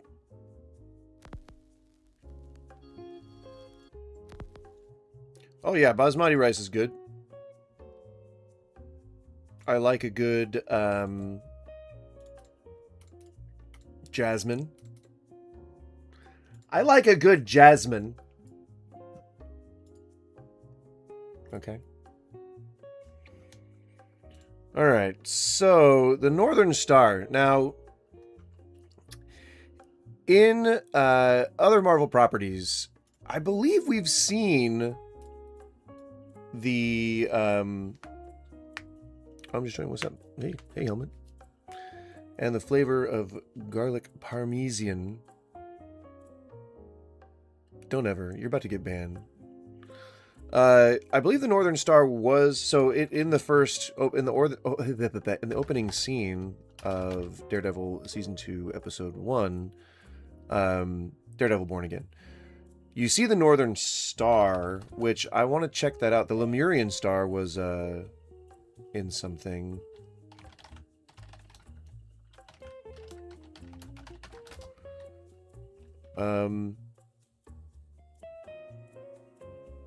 Yeah, I guess maybe we haven't seen it before.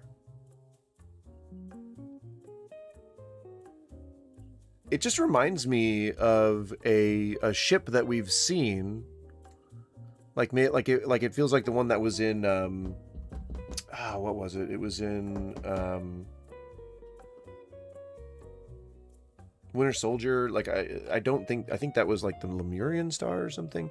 Anywho, people hide stuff in the names of things all the time, but I could be mistaken. I don't think that it is a one.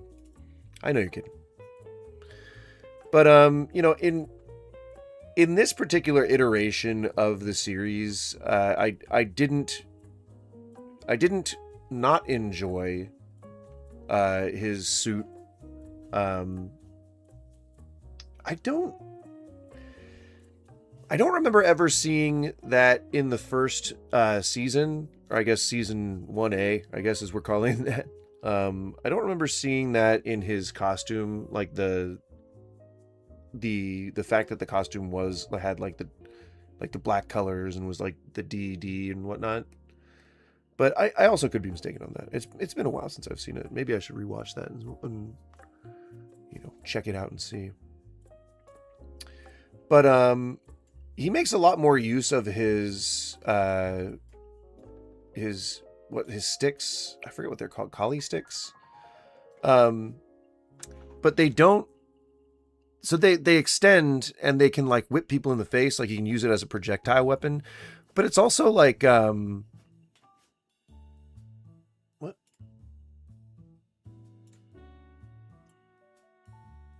Sorry, I want to keep playing this. We don't want to do autoplay.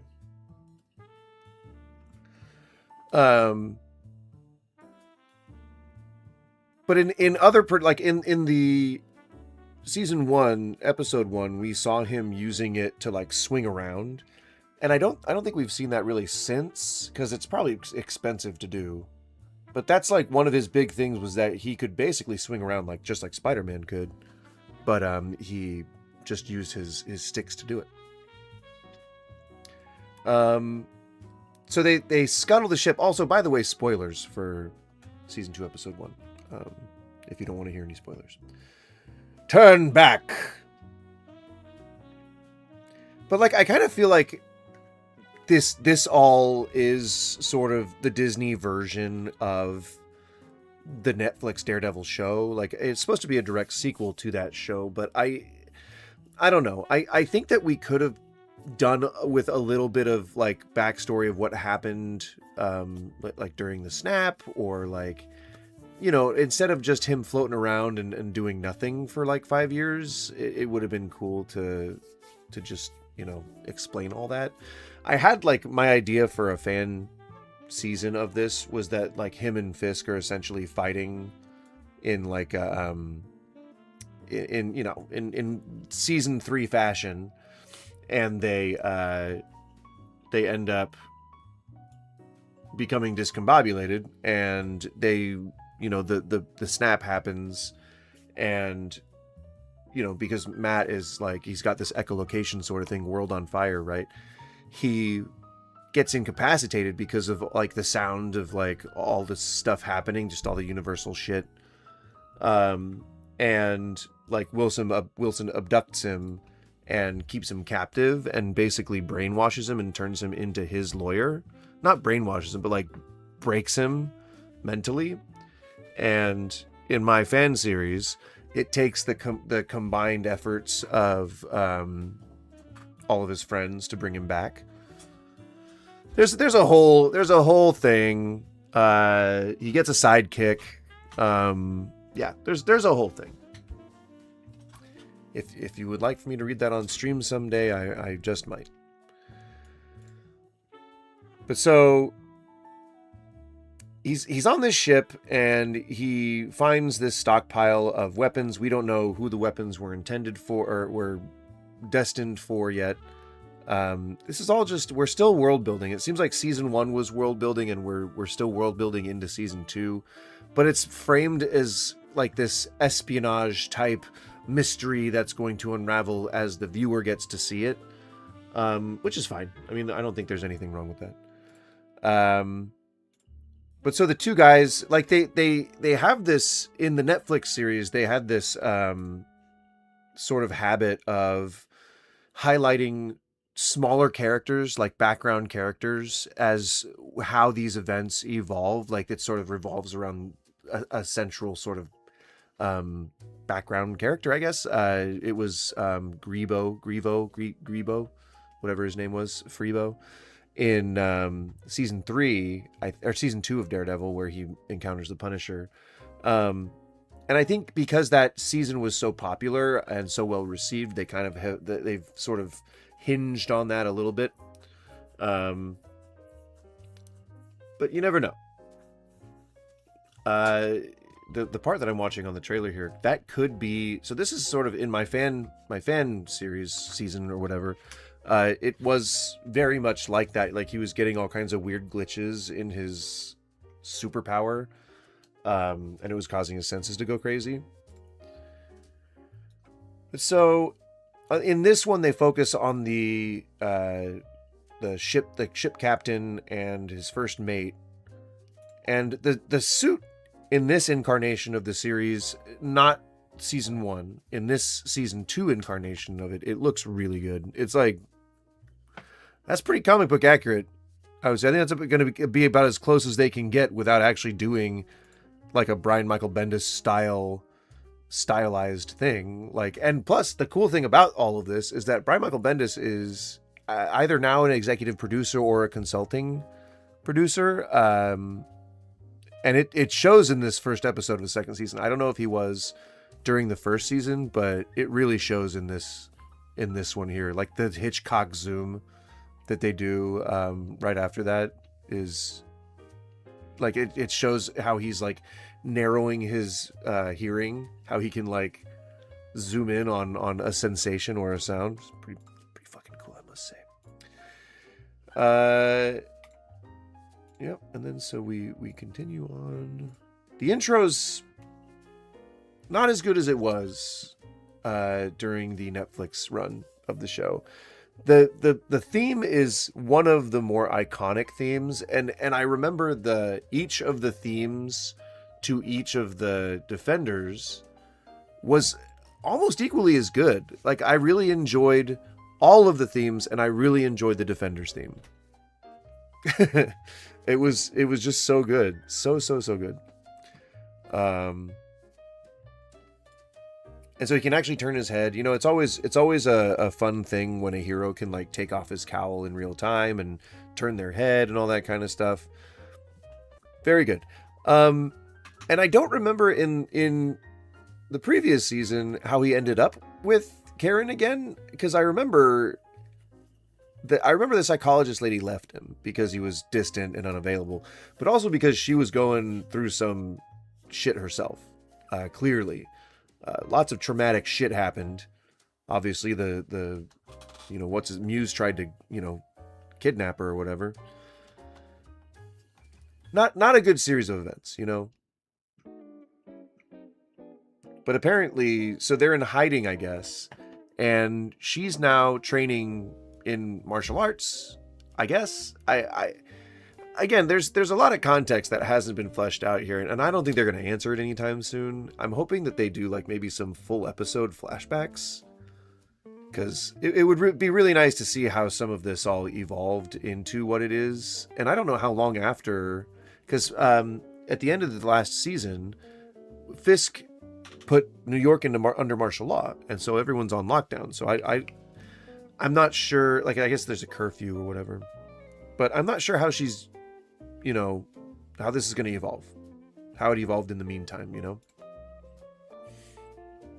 But they're all smoochy and all flirty, and they're clearly both still in hiding. And then, some bullshit, some espionage bullshit. It's really just, I think that we had a hiccup. There was a lot of society stuff going on while this series was going, and or while the production was going, and we ended up in a place where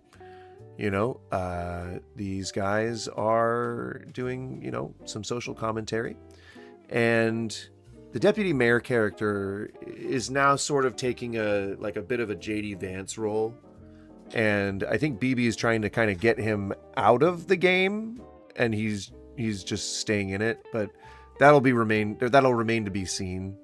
I think, if you don't remember the last part of the first season, she was basically embedding herself in this world, this world of criminality, so that she can get closer to the truth. And so she's using him as a source, and that may backfire at some point. But right now, she's actually producing like propaganda films for the administration that Fisk is in charge of.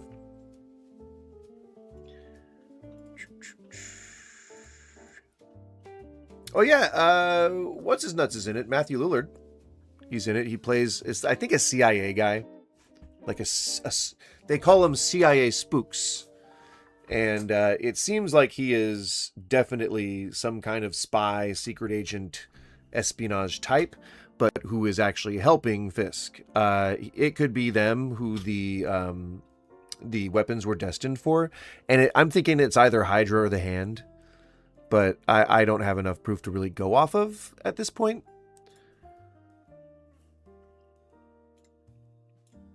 But they freely are cussing and a swearing in this series, which is always refreshing to be able to see. And the rhetoric that surrounds the BB Urich propaganda stuff is basically like how Trump supporters talk. It's like, it was a criminal element, and they were like, we're just happy that the streets are being cleaned up, that kind of stuff. Very like the pro-ICE sentiment of the right. Bababoo. I don't know why I keep saying I'm usually not, as you don't feel like I have to have the space filled. Matthew Lillard comes in. I'm obviously not going to spoil a lot of these story beats. I want to let you watch the episode. But I'm just going to say what my comments are. Karen wears a really bad wig later on in the show. It is terrible. She looks like she's trying to be La Femme Nikita. And it's bad. It's bad.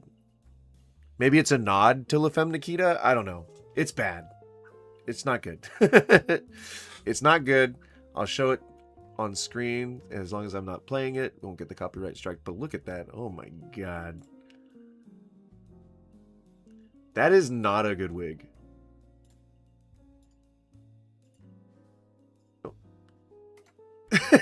You see that? That is not a good wig. If you've ever worn a wig, you'd probably agree that is not a good wig. So, like, she's picking up dead drops, and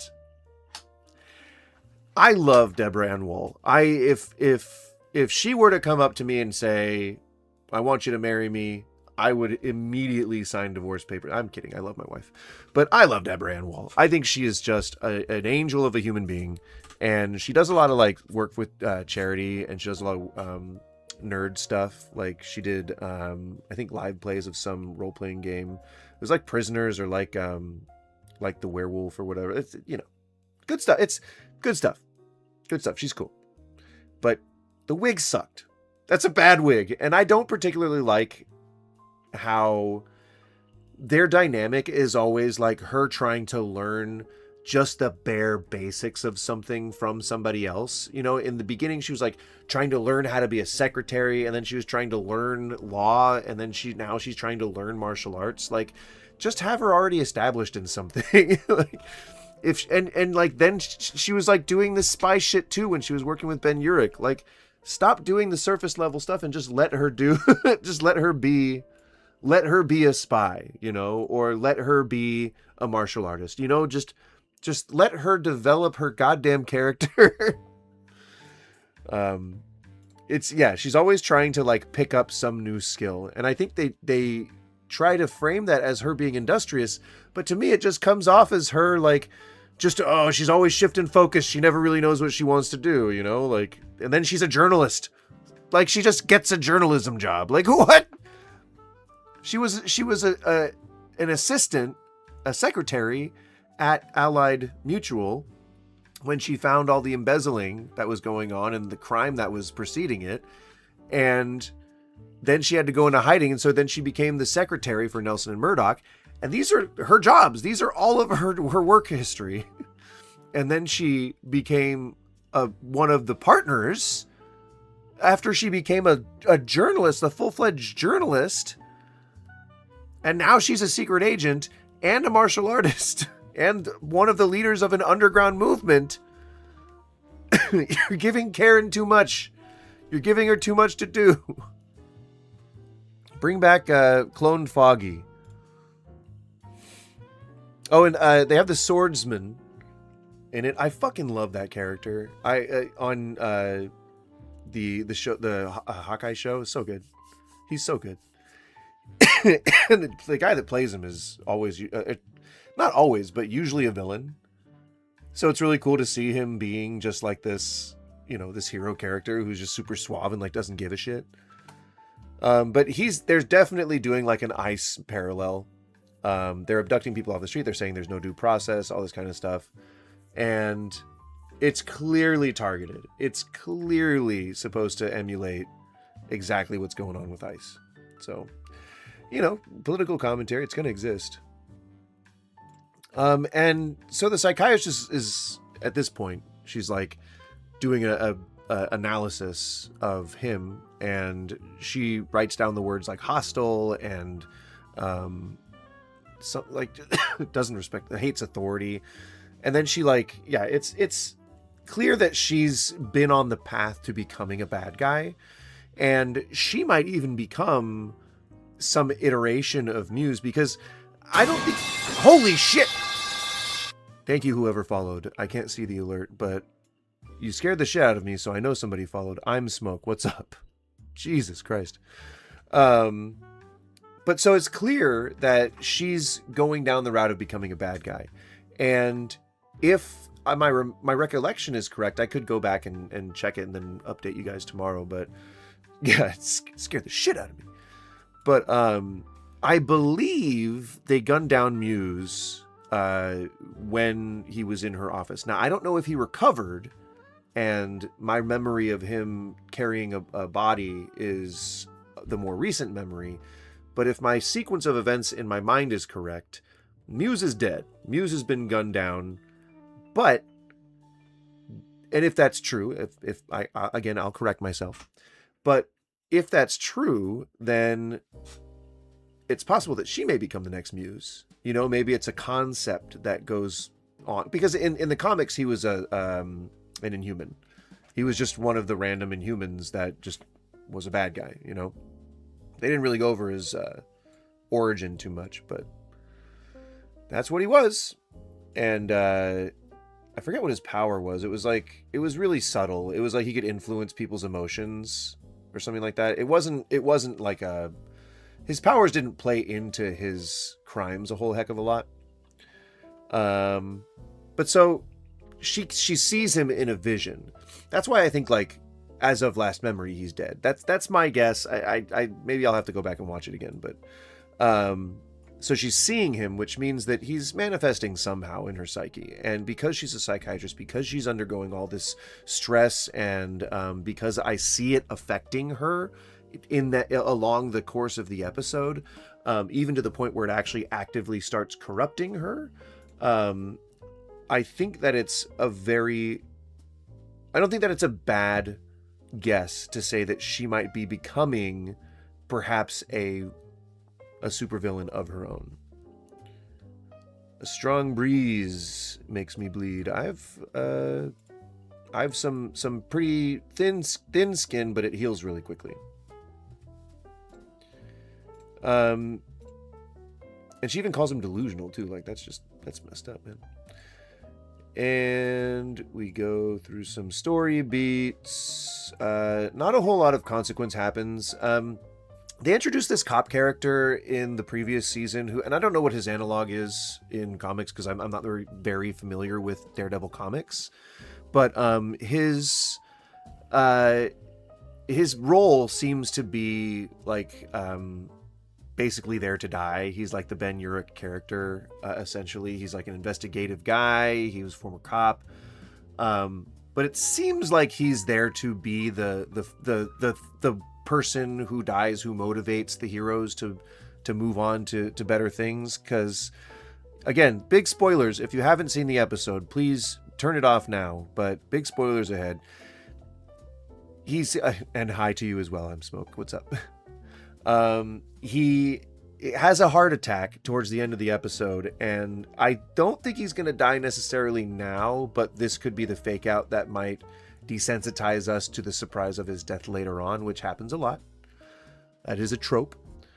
But it seems like that's kind of his role. Like that's sort of how they've set him up to be the character that he's a warm, crotchety old man with a heart of gold, and he's sympathetic and he's empathetic towards others, and so anyone with a pure heart has to die by the end of the production. That's just we all know that's how it rolls, or how hero stuff rolls. We just got to accept it. That's just how it is. And cop slaps a woman, which I didn't think that they would be comfortable depicting, but hey, it's a world, it's a dark, it's a gritty world. He's going to get his uppance at some point. And also the thing that I notice about this particular iteration of the series is that they try to show violence, but they sanitize it. So, like, in the beginning of the episode, which I'll put clips up during the edit of this, so sorry you're not seeing it in real time, but it is essentially like he's throwing someone into a crate, like he's breaking bones, he's like causing all this damage, but you don't see any of it. You see a blood splatter, you see maybe an arm in a sleeve going the wrong direction, but you don't. The thing that really, really impressed me about the Netflix series was that right out the gate, episode 1, they're willing to show somebody getting their leg broken and the bone pops out. That to me is an insane level of fidelity with the material that you're trying to emulate. I actually kind of like that grittiness level when Powell slapped the lady. It was disturbing. That's the thing. That's what was so good about it, is that it made me jump. It made me go like, holy shit, oh God. Like that callousness, that's the parallel with just reality in general. Like, there's a lot of men out there who are not afraid to slap a woman, especially in a position of authority. I'm feeling, my guess is that he's going to get absolutely shit-wrecked by this lovely individual. That's my guess. Because if he puts a hurting down on a woman in the first episode of the second season, my guess is that he's gonna get fucking wrecked by her, and I am so happy. I'm so stoked. Yeah, I think because it's there. That's Chekhov's revenge, Chekhov's feminist revenge plot. And so next in the episode, what happens is the broadcast comes up. I can show that on the screen just still. The broadcast comes up with like the Fisk face, and I think this is BB Urich. I think it's BB Urich because she says at the end of the episode, or at the end of the season, for the previous season, how she like publishes things under different names, and she's like very good at being like a double agent. I think this is her telling the true story in response to what you see in her other productions here in that, because it plays a little bit of it. See, like right there. So the BB report, it's my belief that she's like, they're airing these and then she's cutting in on these broadcasts. That's absolutely supposed to be a parallel to Fuck Trump or Fuck ICE. But so it's clearly someone who's diminutive in size. It's not a full person, and younger people are not full people. Let that be a lesson to you. That's it gets the goose stamp of approval as a full canon saying. Yep, it just the whole frame looks sort of feminine. Looks like a feminine frame. Looks like somebody younger in age. I think it's BB Urich. And I guess, if I'm just going to be freezing it on stills, we don't have to worry about the copyright demons. It really is more if I'm playing it and letting sound play that the YouTube cares about. But so in this scene, like, she's trying to get him to come back over to the light side because I think they grew up together. They went to high school together or something like that. And he is now sort of the J.D. Vance analog character. And he's going to be the one that Fisk throws under the bus. He's expendable. He's just some kid. No one's ever going to miss him, right? Like, miss him. Or he may feel betrayed by him because of whatever, involvement he has with BB. And that's just not going to turn out well. It feels like they went through a lot of different versions, because you remember how it was stuck in like development hell for the longest time. But it feels like they went through a bunch of different versions of this particular storyline and then had to like keep adding people to it, because in the other storyline that maybe might have been a little better, I don't know. It seemed like they were just kind of like killing characters off, so it's like they had to sort of replace characters with characters, and then the characters that they killed off might have stayed around, like maybe what's his face, Bullseye was going to get killed off or something, and then they just felt like they needed stand-ins for those. But like, it feels like there was a story that they didn't tell. I feel like there's remnants of whatever the first iterations of the script were going through that we then got elements of on screen, and maybe they might tell some of that stuff in flashbacks, but it really is just the Karen and Foggy stuff that applies to this currently that they would need to flesh out.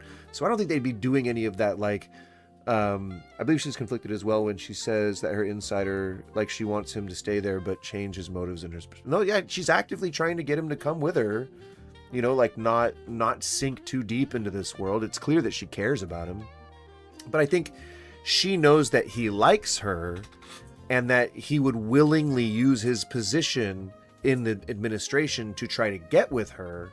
And she's using that, even though the extent of her care really only goes to friendship. So it's almost like there's a lot that's piled onto this situation that makes it more beneficial to her or more prudent for her to keep this charade up, which is...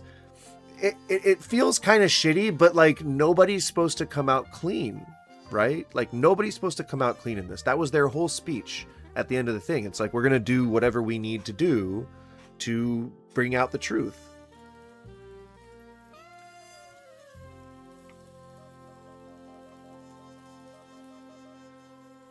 See, Fisk is playing a 10-dimensional game, and if that comes crashing down, like, I don't want you to be part of it. She cares about him, but she can't return his affection the way that he wants.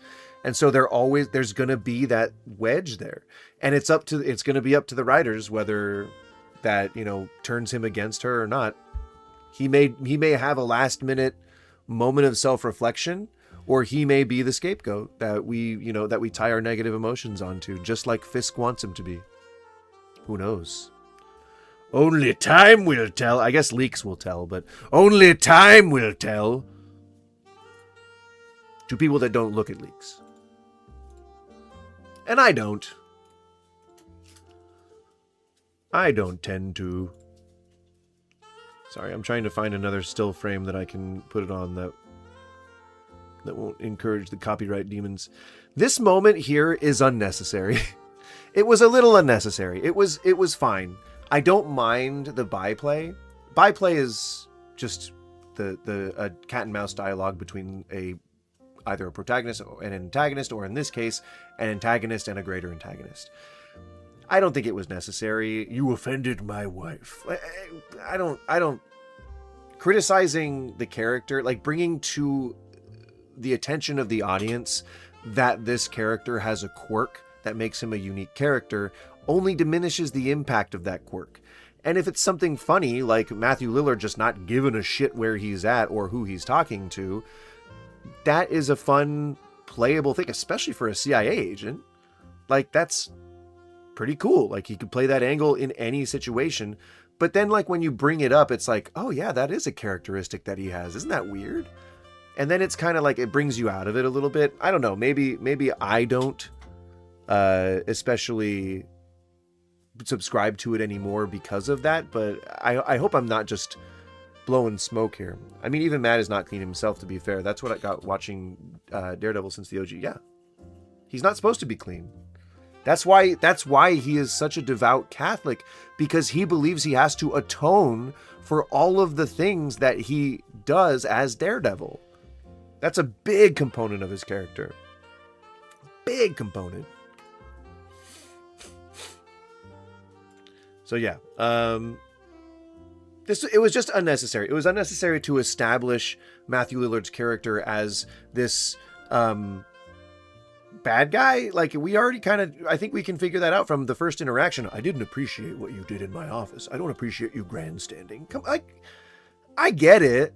I understand that, but leave that to the audience. leave the character analysis to the audience.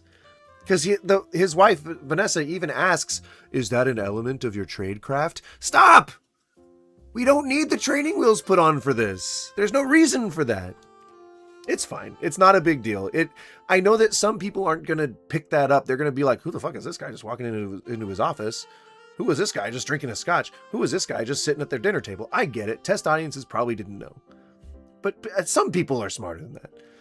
I think that scene wanted to build the rivalry between Vanessa and Fisk, to put a spotlight on the war between the corrupt.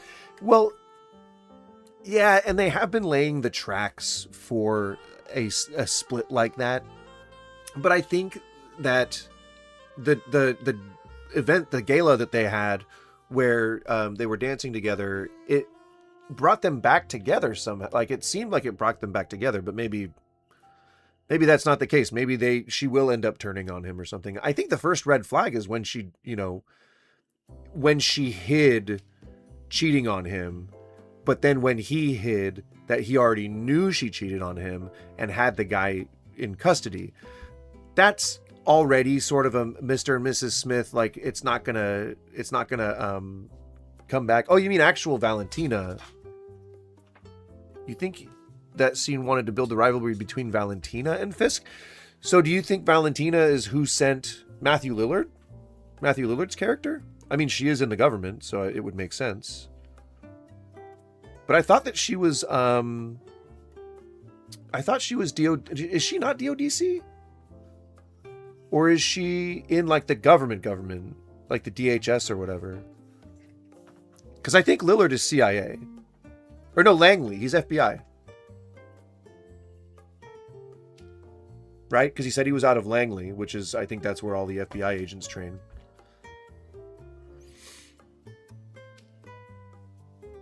I'm glad I remembered that. I would not have remembered that normally.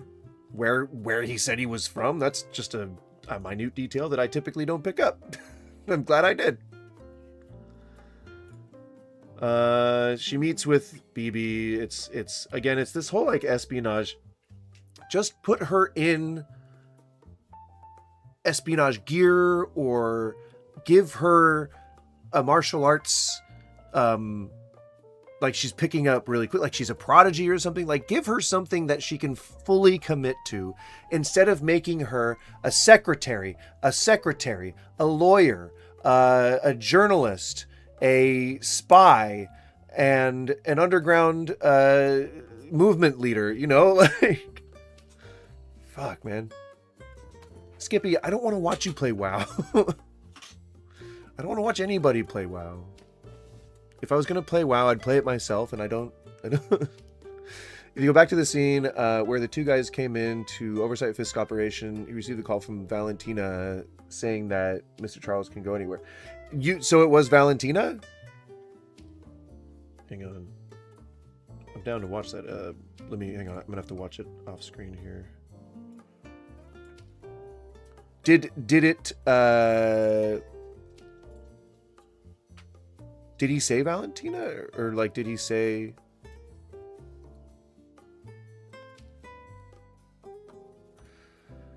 Well, because I mean, obviously we know that she's like pretty much anywhere.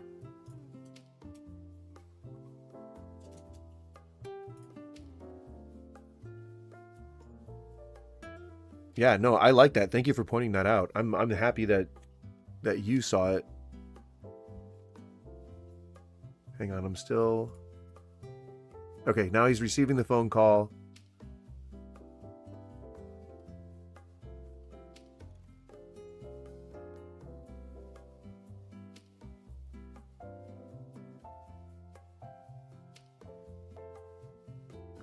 He says, I totally... Yes, Miss DeFontaine! Yes!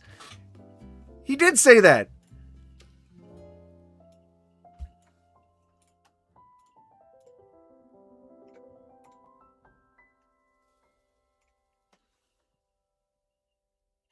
You helped me out. Fuck yeah.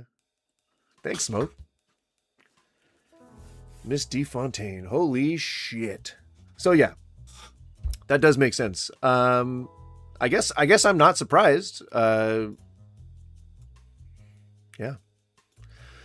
I don't remember what my point was, that I was making, but that's pretty cool. So this, I guess it doesn't fully negate what I said. I don't think they need to point out his mannerisms, was my whole point. Like, they don't need to remove that right from me. Don't take that from me.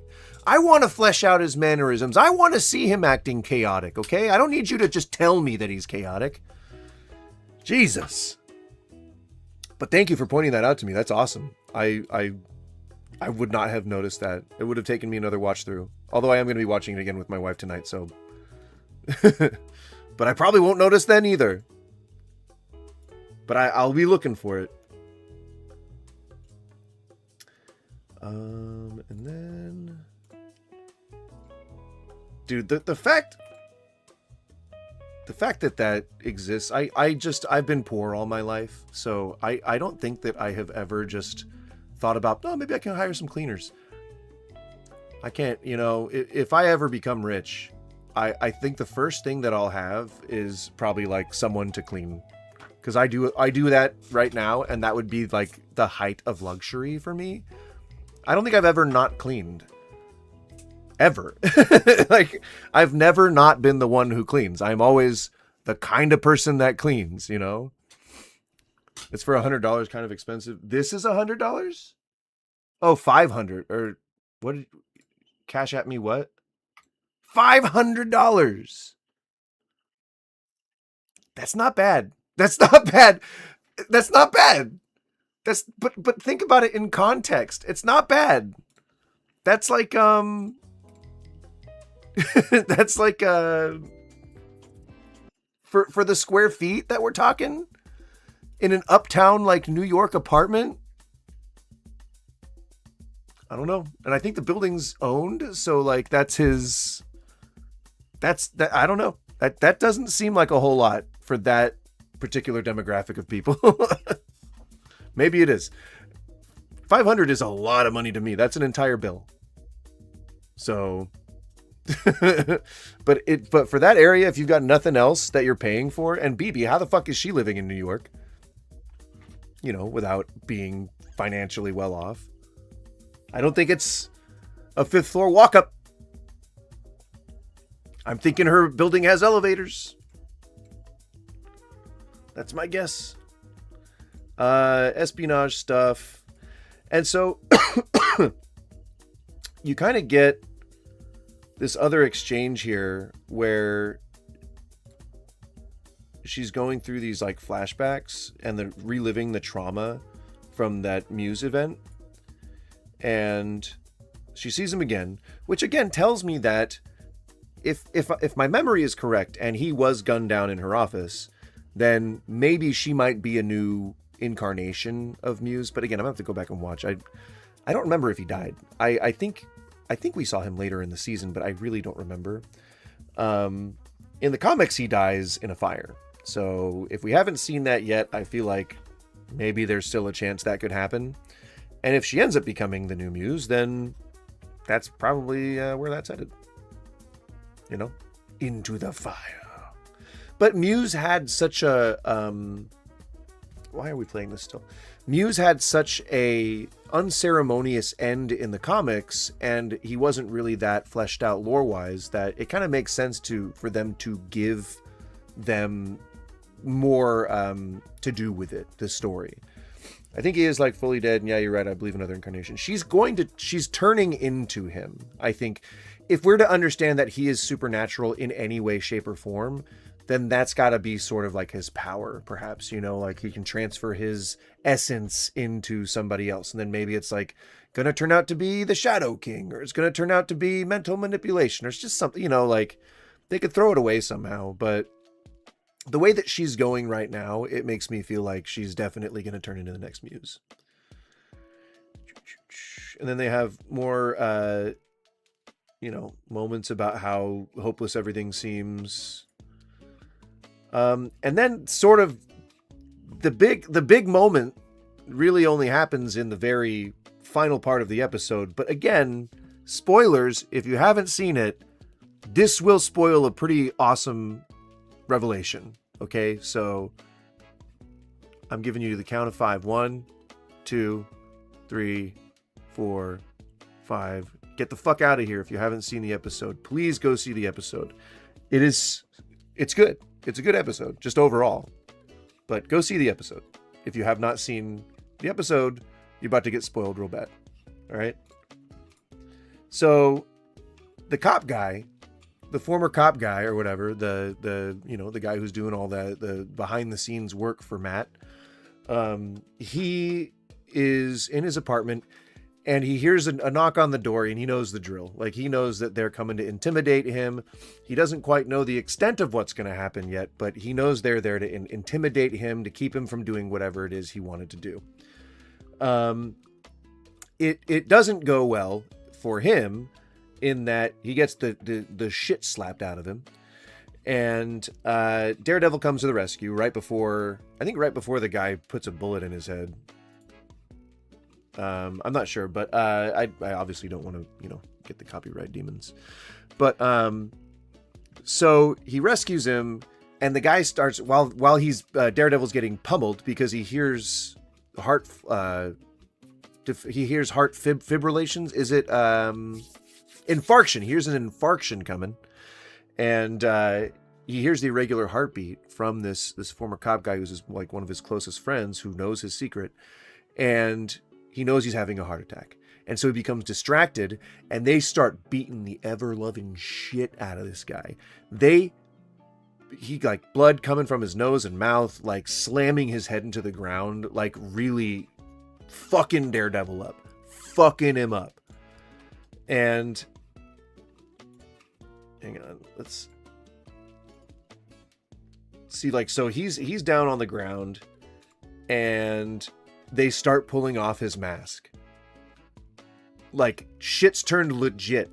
Shit has turned legit risky, and then they actually pull off his mask. And oh man, hang on, I want to. There you go. Whoopsie. So now, one of many things need to happen at this moment, right? Either the guy needs to get over his heart attack real quick, get his strength back real quick, and then rush those cops real quick before they even see what's happening. His mask is fully off at this point. There's no chance that that's going to happen.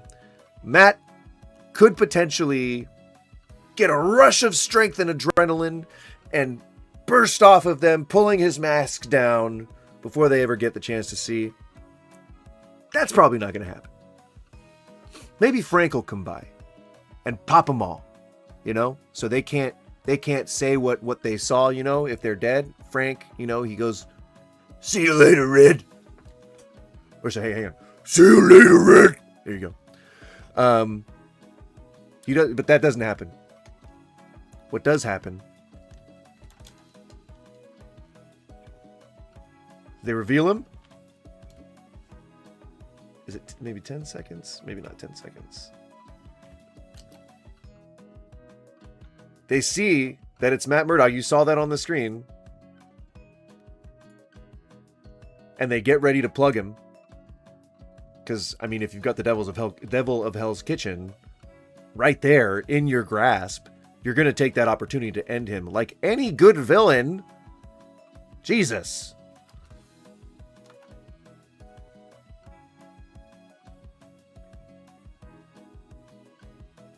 Did you see that? Bet you did. Who could that have been? A twofer? Who do we know that would get a collateral like that? Huh. And I don't hear a gun. Do you?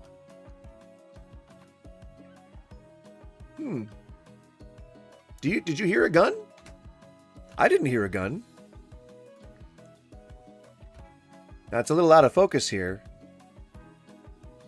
but this is a pretty badass reveal. So, this knife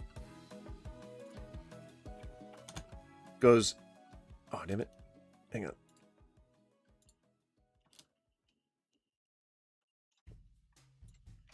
So, this knife goes like... Where is it? Come on. Blinky dink dink. Who could that be? I'm sure anybody who's ever seen that insignia knows what that means. So, in the comics, only maybe once was Bullseye ever able to team up without trying to kill Daredevil and Elektra. I don't really remember this being in the comics. But Brian fucking Michael Bendis is at the very least a consulting producer. Like we can see right here. Hang on. And if you remember any of like, I think the storyline with the Beast, wasn't that Brian Michael Bendis? Anyway, the Darklands or the Dark, it wasn't Darklands. The Dark something, Darkness Falls, or whatever the point. Brian Michael Bendis' run on Daredevil was arguably one of the best comic book runs ever. Well, maybe not. I in my opinion. It was very good. It was very good. And so having him as a consulting producer on... I don't know if it was the same last season, but at least this season of the show, it says that they're probably going to do DD right. And they're probably going to do JJ right too. Because Brian Michael Bendis also did one of the best runs of Jessica Jones that they ever did. And guess who else was in that one? Luke motherfucking Cage! And guess who Brian Michael Bendis also wrote a comic series about? Iron Fist and Luke Cage. Guess what it was called? Heroes for Hire. Fuck yes! It's my hope that that'll happen. We don't know for sure if it's going to happen, but it is my hope. And that would be very cool. Anywho, that's the episode. Tomorrow, we will be talking more about Actually, no, I don't think I have anything specific planned tomorrow. This was supposed to be, yeah, Luke Cage. They definitely, but then again, Finn Jones was also shown in New York working out. Who knows why?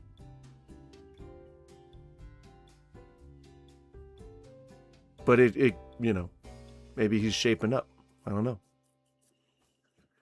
And he doesn't look like he has that Ozempic bod. He looks like he's got that superhero bod. All right? I don't know. I would love to see them give him another chance. I don't think that he got the I don't think he got the chance that he should have. And I think they need to give him another. That's my humble opinion. Anywho, tomorrow we'll probably just be playing games, I guess. I didn't have any more lolcow or drama shit to go over.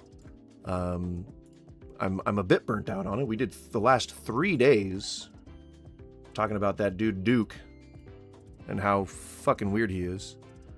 If you like VODs, please feel free to go and watch that. But for now, that is it for this stream. Thank you if you've been watching. Thank you very much, Smoke, for hanging out. Skippy, as always, I wish you luck in whatever raid you're engaging in tonight.